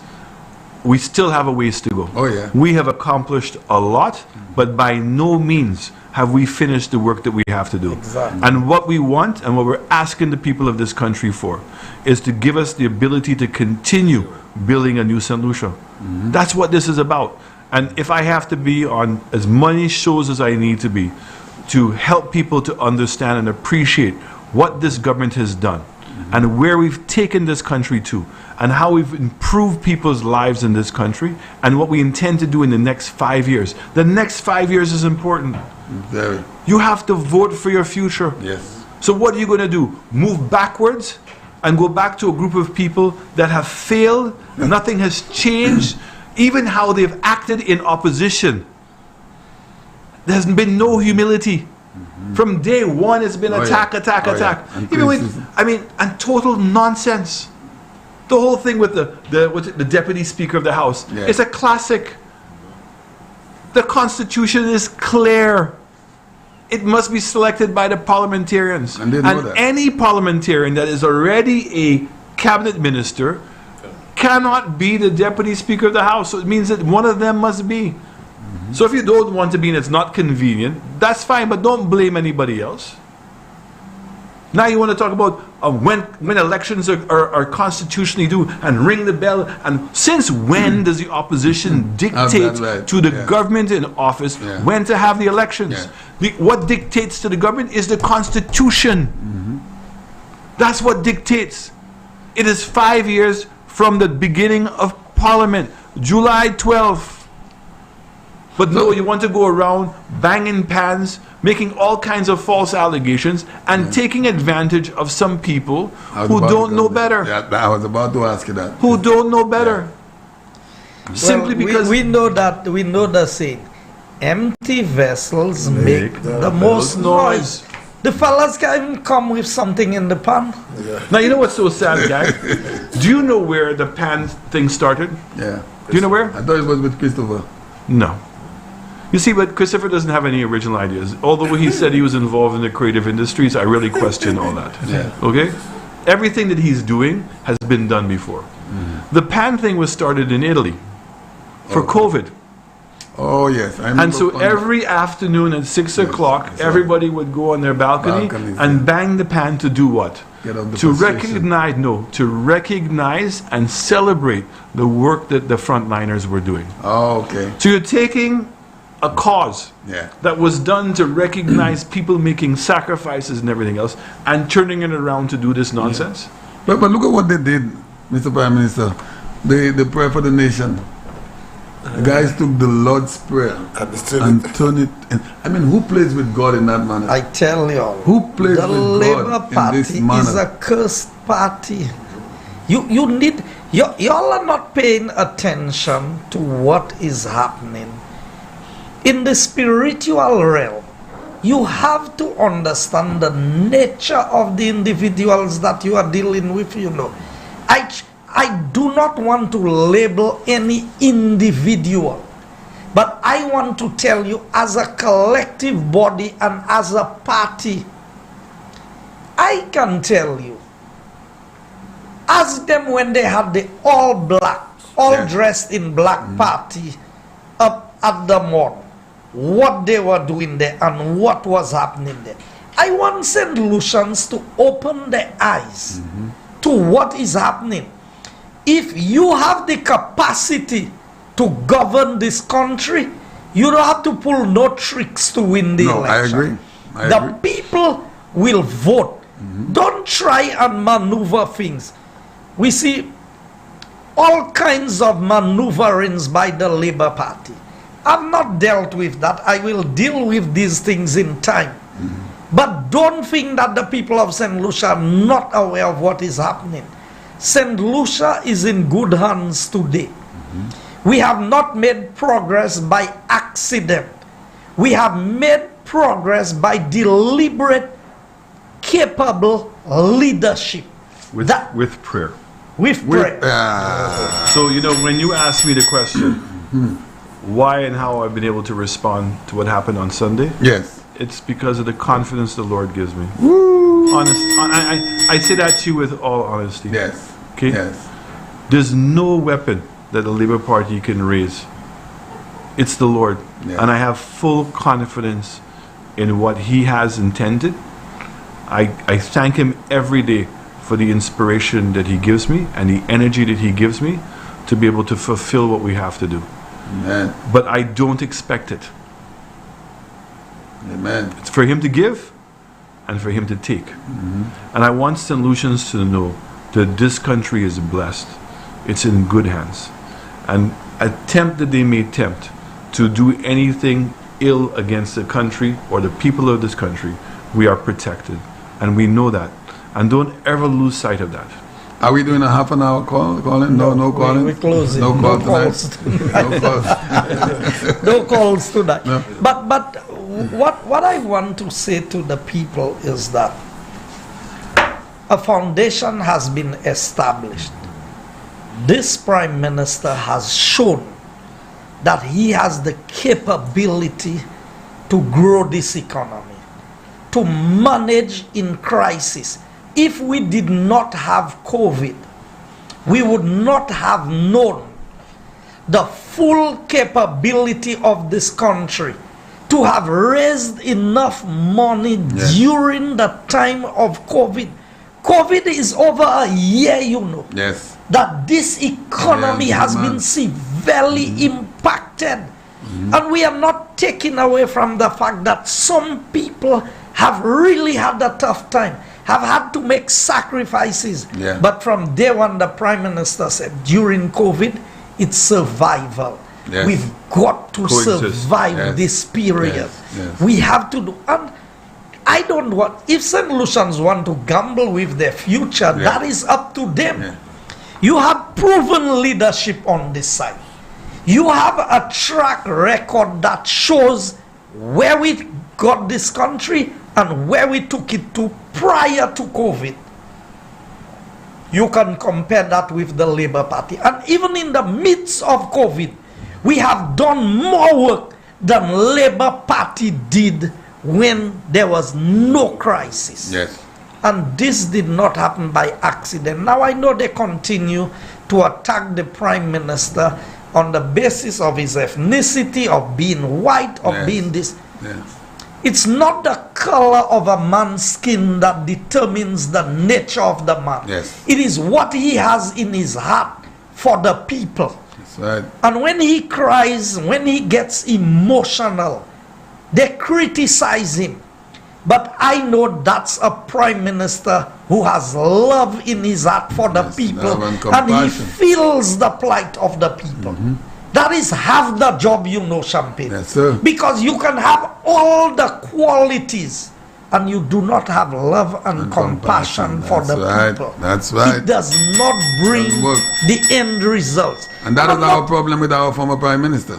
And No love, no people compassion. can say, because Alan is your friend, you will say this. Yeah, no, you say that all the time. I met him during World Cup for the first time. Actually, it was in this building, at the ECCB building. Yes. First time I met him. And when he was finished speaking, I was heading the transport committee. Yeah. And I said, why did we bring consultants from overseas to work for us on this? And you know what? The consultant who was in charge said, I do not know where to begin. Your maximum capacity is 19,000. Yeah. We handle events of half a billion, 500,000. Yeah, half of a million. Half a million. Half a million. A people. billion. No, half a million. Half Oh, a million. million. Oh, okay. 500,000. And they said, y'all didn't need us. When we heard him speak, we knew that you had somebody. And you know where I rate the Prime Minister the highest is what he committed to specifically. He said that he wanted unemployment to be at 15% and to grow the economy by 12% aggregate over the 5-year period. And with everything that transpired prior to COVID, we didn't know COVID would happen. 16.8% unemployment. Yes. Now that is a man who has calculated and done the projections, and with all of the challenges, St. Lucia is well poised. We have established a foundation under capable leadership, and I've said it to the people of St. Lucia, and I will say it without fear. Being a prime minister is not just holding political office in St. Lucia. Because to solve our problems, we cannot solve all our problems internally. We have to go outside. You have to get help outside. And that is where you need a prime minister who commands the respect and who has the influence to get the help that St. Lucia requires. And he has the capability. Look at the CIP program. Look at where he inherited it and where it is today. Imagine. We are ranked number one. all the way up there. But you know, I just got the numbers today. 2019, we did 70 million. 2020, because the other programs reduced their prices, and that's why we had to make the adjustment, we went down to 20 million. We're at $68 million in the first quarter. Wow. The first quarter. First quarter. And the U.S. took us off their human rights report because they're completely satisfied with what we have The done. due diligence. Okay? And we've generated now almost $25 million on the CIP bond, Yeah. right? To help now in terms of funding our budget. But I want to say something that Guy was mentioning, and we have to come back to the show because we still have healthcare, we have security, you asked a very important question about the youth. Yes. In terms of, you know, when the Labour Party was in government, and I thought that was really the symbol of when they really had lost it in my mind. They paid $500,000 US for Mark Anthony. Oh yes, yeah. $500,000 US dollars. Yes, yes. And all of these festivals were now bringing people of foreign. So here's the people talking about foreigners. And all of the festivals. What did we do? Transfer the money to Carnival. Transfer the money to Jeune Creole. Yeah, local. And now pushing Local our events. local artists Local and the events. creative industries. Yes. But here's the most important thing. I want you to appreciate this, and I know you with your colleagues. How do we measure what the potential of St. Lucia is? So if a farmer goes and look at a piece of land, the potential of that is what his yield per acre would be. Yeah. Yeah? So a good banana grower can do what? 22, 25 tons per acre, which can be translated into cash, right? But if a farmer is producing 8 tons per acre, you know he's in trouble. Exactly. Okay. So maximizing the output of your land. So taking Ojo Labs, a building that was there for 25 years empty, it generated nothing. Right. By putting 400 people in there, paying them an average salary of $3,000 or $3,500 a month, plus the feeding of the people, the transportation. Yes. So if you go there in the afternoon, you pass by and you see all the buses picking up. Okay? Yeah. So it's about output per acre. Or, if you want to take a country, square mile. Because countries are measured by square miles. Or kilometers. So, if in fact, Singapore, which is the same physical size of St. Lucia, right? 240 square miles. The output per square mile, which is the GDP of the country divided by the square miles of the country. So the output per square mile in Singapore is $1.5 billion. Per square mile? Yes. Wow. And St. Lucia's total GDP is 2.2. So they're almost producing more output in 1 square mile than the whole of St. Lucia. My goodness. Okay? Aruba has an output per square mile of $39 million. Barbados has an output square mile of 30 million. Now, Singapore is 1.5 billion, huh? Billion, yeah. All right? Per square mile. Yes. Nassau is $100 million per square mile. Cayman, $60 million per square mile. And all of those countries are smaller than St. Lucia. Huh? Yes. Nassau, and you know what? Aruba. Well, not Singapore. No, same size as St. Lucia. Singapore, yeah, but You know what Aruba. St. Lucia's output per square mile is? 9 million. That's it? That's it, my brother. 9 million. Aruba has 15,000 hotel rooms. No manufacturing, no financial services, no creative industry, nothing. Just 15,000 rooms. Yes, I've been to. And they're producing $39 million output. 70 square miles. Yeah. All right? So imagine if we had the 15,000. Or if we had the same output square mile of Aruba. Because we have farming. Yeah, exactly. We have manufacturing. That's right. We have the creative industries. We have the offshore financial services. We have all these other things. Yeah. Right? Our GDP would be 10 billion. 5 times what it is today. Yeah. And that's not even getting into the realm of Singapore. Now, what does that mean? That wealth means that everybody in this country is going to benefit. Yeah. Better schools, better healthcare systems, better roads, better playing facilities. And what does that mean? More opportunity. So, by the grace of God, we have started. Are you going to get us there? Absolutely. Now, it is our job to put St. Lucia on that path. Yes. And what are the constraints that were preventing St. Lucia? How could you get more people to invest in St. Lucia if you don't have a bigger airport? Big airport, yeah. It was already full. And the hotel rooms as well. Okay, but if you added more hotel rooms and you bring more people here, how are you going to get them here? More of a jam at the airport. Exactly. Could the traffic gotten any worse between View Fort and going up to Rodney Bay? So it means you have to spread things Yes, out. you You definitely can't have put to. all of your eggs in one basket. No. Okay? So it's about capacity. Now that you mentioned that, is there any plans for a hotel in the vicinity of the airport, Beaufort? Yes, but you have canals already going. You have what we're going to be doing at Sandy Beach. So when you drive at the bottom of the airport, we're cutting a new road along the fence, and the concrete road will become a boardwalk. And 100 acres of land now is going to be subdivided. So the same way that we would subdivide for housing. Yeah. We go in, we put the water, the electricity, and the roads. We're doing the same thing, but instead of building houses, it's to build small businesses.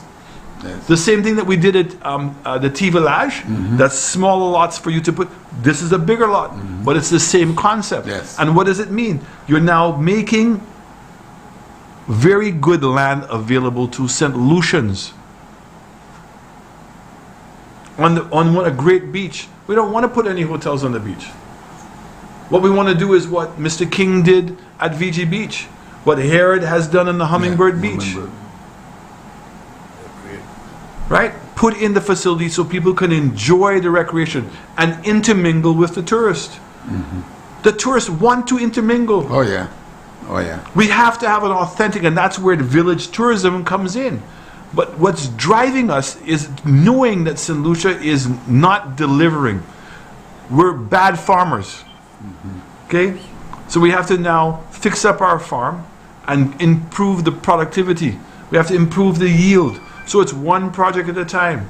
You're not going to improve a project that's going to take you backwards. No. So even when they talk about Cabot, and they talked about, oh, they're going to get local investors to do this and stuff like, are they crazy? So NIC would pay how many millions of dollars to buy the land and then have to invest another $150 million or more to put the infrastructure in, find the capacity to be able to design a golf course in order to improve the productivity. So when he says, well, they bought the land for this amount of money, but they're selling it at a higher amount of money, it's not the same piece of land. No. It is after they've put the investment in. Yeah. It's the goodwill and the reputation of the people who are involved. But who benefits if you have $300 million houses? You have now not just housekeepers, managers, villa managers. That's right. The grocery stores benefit, the technicians, all the people who go to maintain the air conditioning, maintain the TV systems, and do all the stuff. The NIC borrowed Cabot $10 million US, 27 million EC. Correct. There are still hundreds of St. Lucians, maybe even thousands, that are of the view that this is the entire cost of Cabot, the 27 million. I would like for you to tell St. Lucia what is the actual price of the Cabot lands. The golf course itself is a $20 million investment. Okay. But more importantly, is that you have to have the contacts to have gotten Ben Crenshaw. Right. Ben Crenshaw is the #1 golf designer in the world today. So it's not even about the money. Right. Somebody has to know him. And they've done developments with Ben Crenshaw. So Kaiser and Ben Cowan did projects around the world with Ben. Right. So they got his team there. Now you have to bring all the water in from Beau-Saint-Just and bring the pipes in. Then you have to cut the roads. Then you have to build the homes. So a person's not paying, $7 million just for the land. No. It's the land and the house. Somebody has to build the house. So when I heard Philip here talking, crazy man. What is he talking about? That somebody's ripped off St. Lucian, the same piece of land that they bought for $10 million, they've turned around now and sold one lot for $10 million? And you want really people to believe that nonsense? Now, you know what's interesting, right? Is that we had the Sandals project that we were supposed to do. And Landings took the government to court. And they lost the case. But the lawyer was Peter Foster. Now you have the National Trust taking us to court, right? On the police headquarters. Guess who the lawyer is?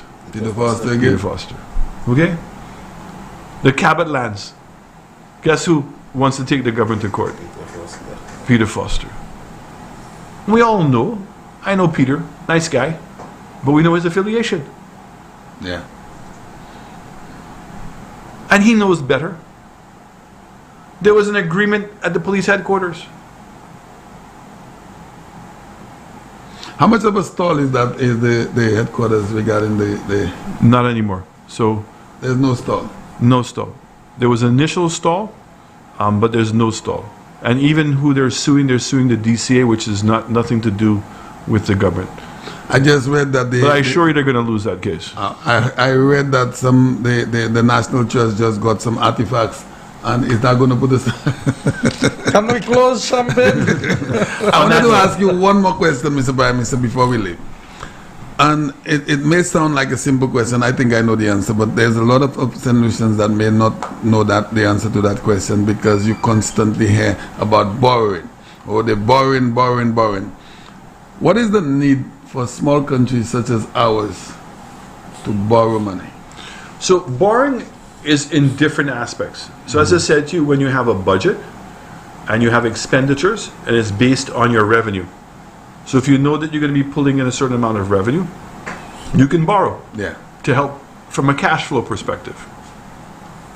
You can borrow money for capital investment. You want to improve the business, etc., you would have to borrow money. Or if you have to do roads, so for instance, by putting a gas tax in, what you're doing is you're guaranteeing $30 million a year, approximately. So based on the revenue of $30 million, you could now go and borrow $200 million, based on the terms that you're going to get for the borrowing. But there are a lot of reasons for governments to borrow money. Yeah. Right? And we are in a unique situation because of our monetary system with the ECCU and the central bank. So you look at a country like Barbados, and the central bank in Barbados will buy all the government bonds in Barbados. The US Treasury will print the money that is required, and so they can do that for themselves. In our arrangement, our central bank does not buy bonds from the countries. Doesn't print money for us. So it does not print money for us. So that is a very different arrangement, but that has its benefits. That's why the EC currency remains one of the very strong currencies and very stable currencies. So what happens in ECCB is that we've agreed to keep the exchange rate fixed. So it means that we have to have reserves to protect that fixed rate. Technically, it should be 60%, but we have almost 100%. And so when you get into a habit of something, it's very difficult to break. Get out, yeah. Okay? Yeah. But I want to say to you that when we came into government, I said that government is no longer going to borrow money based on the revenues that we have in the consolidated fund. So what we did is your personal income tax, your corporate income tax, your property tax, your VAT rates, etc., which is really the bulk of government's earnings. We allow that to pay for the operating cost of government. And we said any capital investments has to come with its own revenue stream. Either we're going to get grant money, or we're going to create a revenue stream, whether it be the airport tax or the gas tax we've put on. And we've always said less onerous taxes on the people of St. Lucia. All right? And that is where now we're borrowing for the capital expenditure. And that's the big difference, is we've not had to wait for everybody, because otherwise you would have had to wait to get the money from a development agency. So for instance, the West Coast Road is a grant money from the UK. 30 million pounds, I think, is what we got from them. It's taken 8 years. Whereas we had our own money, we had a revenue stream. We went to the Taiwanese and said, look, we have this revenue stream. You have the third largest reserves of money in the world. Give us a concessionary loan. Yeah. Right? Yeah. And we were able to get that, but it took us 2 years to negotiate that.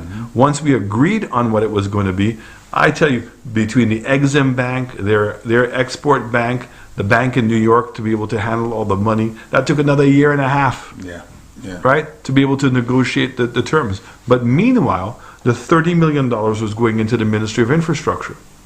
So the markings on the road that you saw, some of the roads that needed to be finished, a lot of the potholing that you saw, that's where that money came from. Like the So road. I want to say this to you.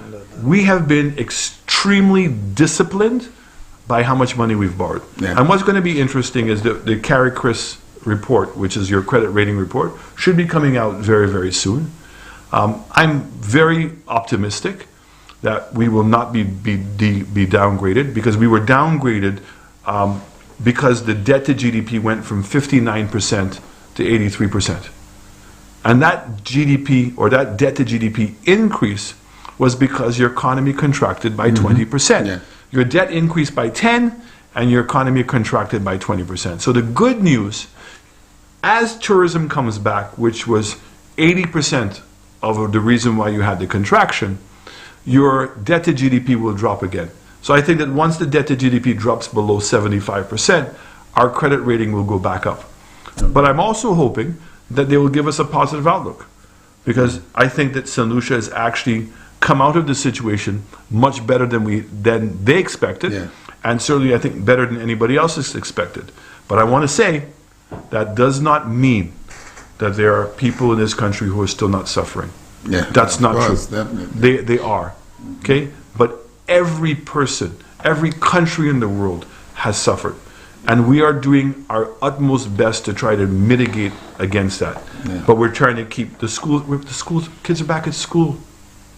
Kids are back at school. I was so pleased to see on Chabati Street, I think it was last Friday, 7 staff buses with staff on it. Even me, I don't work at the hotel, and I was really Hotels happy to are back see that. open, okay? Yes. Little restaurants are opening back up. We're getting back. Yeah. And I think that there are also some events that are going to probably happen in the next couple of weeks. I don't want to give away too much, Okay. right? And I think that when they happen, you'll remember today and you'll go, All right, now I okay. understand what the Prime Minister was talking about. Yes. But until it actually happens, I will not say anything. And I think it's going to bring a huge smile on many people's face. Yeah. And so we've been through the worst of it, of COVID. But it's not over yet, though. It's not over, but you know, people just need to become vaccinated. Yes. You know, I met a lady today, she wants to go and stay at one of the hotels. Said, well, you need to get vaccinated.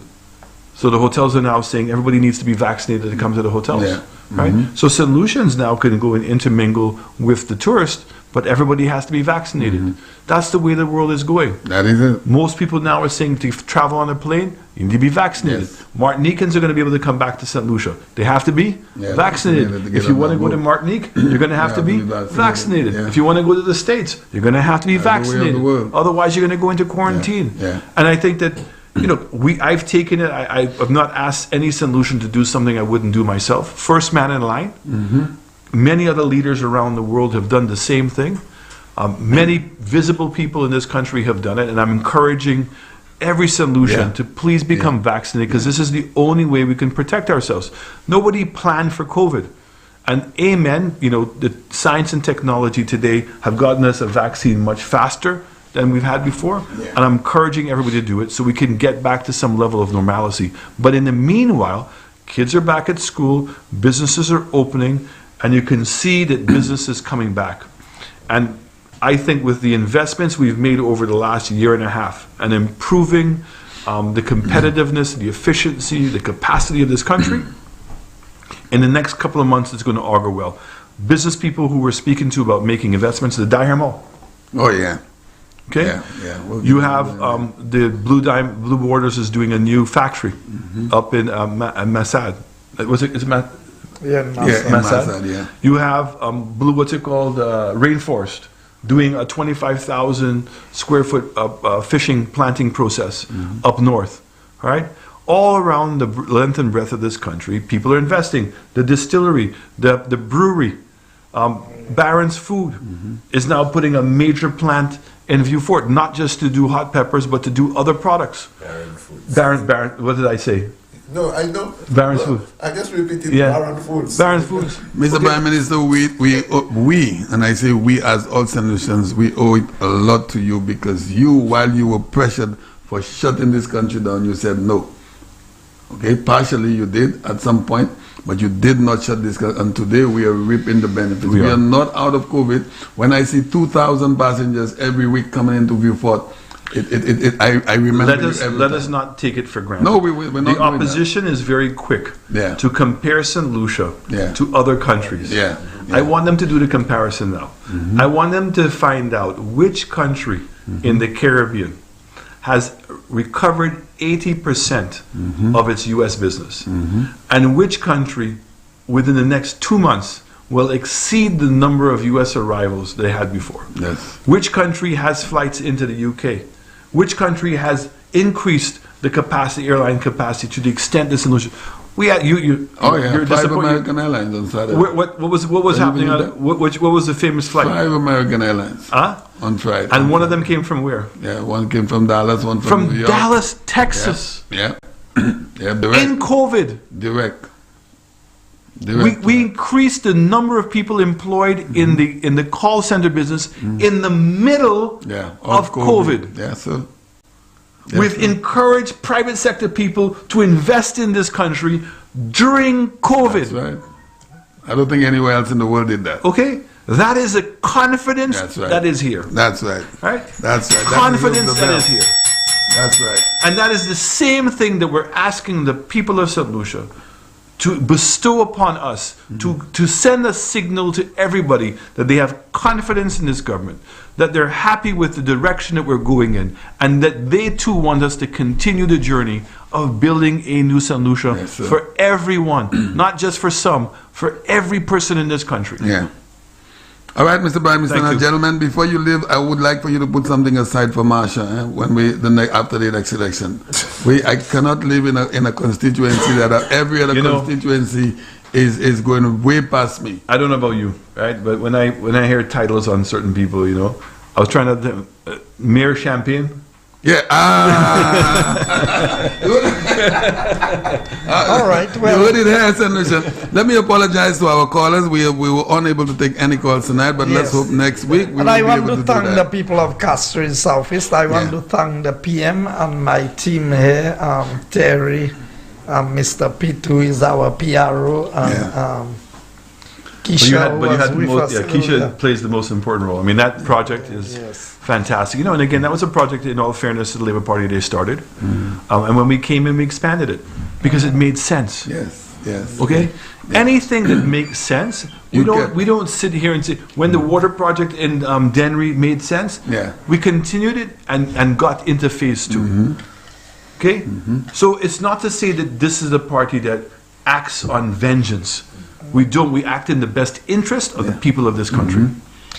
So I really thank all of our listeners, all of our followers, and I know if I don't say that tonight, Rene Gulaman, he celebrated his birthday yesterday, which happened to be the anniversary of the party, and he said that was his best gift 5 years ago when we won the election. You know whose birthday was yesterday? Norbert's birthday as well. Yeah, Bowtie's birthday yesterday. Bowtie, yes. Happy belated So happy birthday, Bowtie. Now, we have not even spoken about your constituency, so the next time you come, absolutely, we will be talking about I was just down there at the Splash Park, which is really fantastic. Nice. I mean, and they had this young girl, I think she was 2 years or 3 years of age, celebrating her birthday. And she was just having the time of her life. And this is what we're talking about when we talk about improving the quality of life. To see the mothers there, a proper park with grass and the swings and the splash park, and just the smiles. And that's what I want to see. I need to highlight that. All right. That park more. There's a lot of solutions have not seen it. Yes. It's very People beautiful. say they need to take a drive down there to see exactly what it looks like. Well, I'm encouraged that we're doing so many things to encourage me. I mean, as Guy was saying in Choiseul, what Dominic is doing on the waterfront and Ancillary, and painting the buildings along the main road, and just seeing the confidence of people coming out. I know there was a young girl from Barron's Drive when I went, a very sad day, a funeral. Yes, I remember, And this young girl came up to me. I know her and I know her mother very, very well. And she came up to me. She said, PM, I'm so proud to come from Soufrière.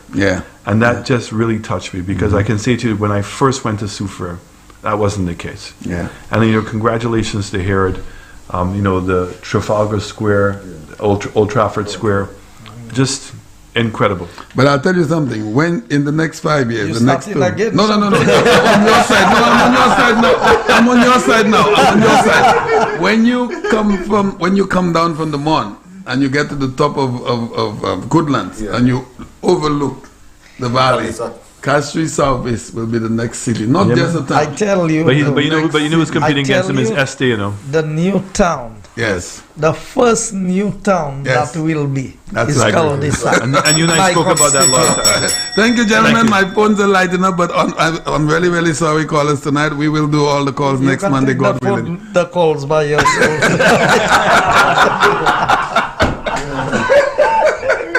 Okay.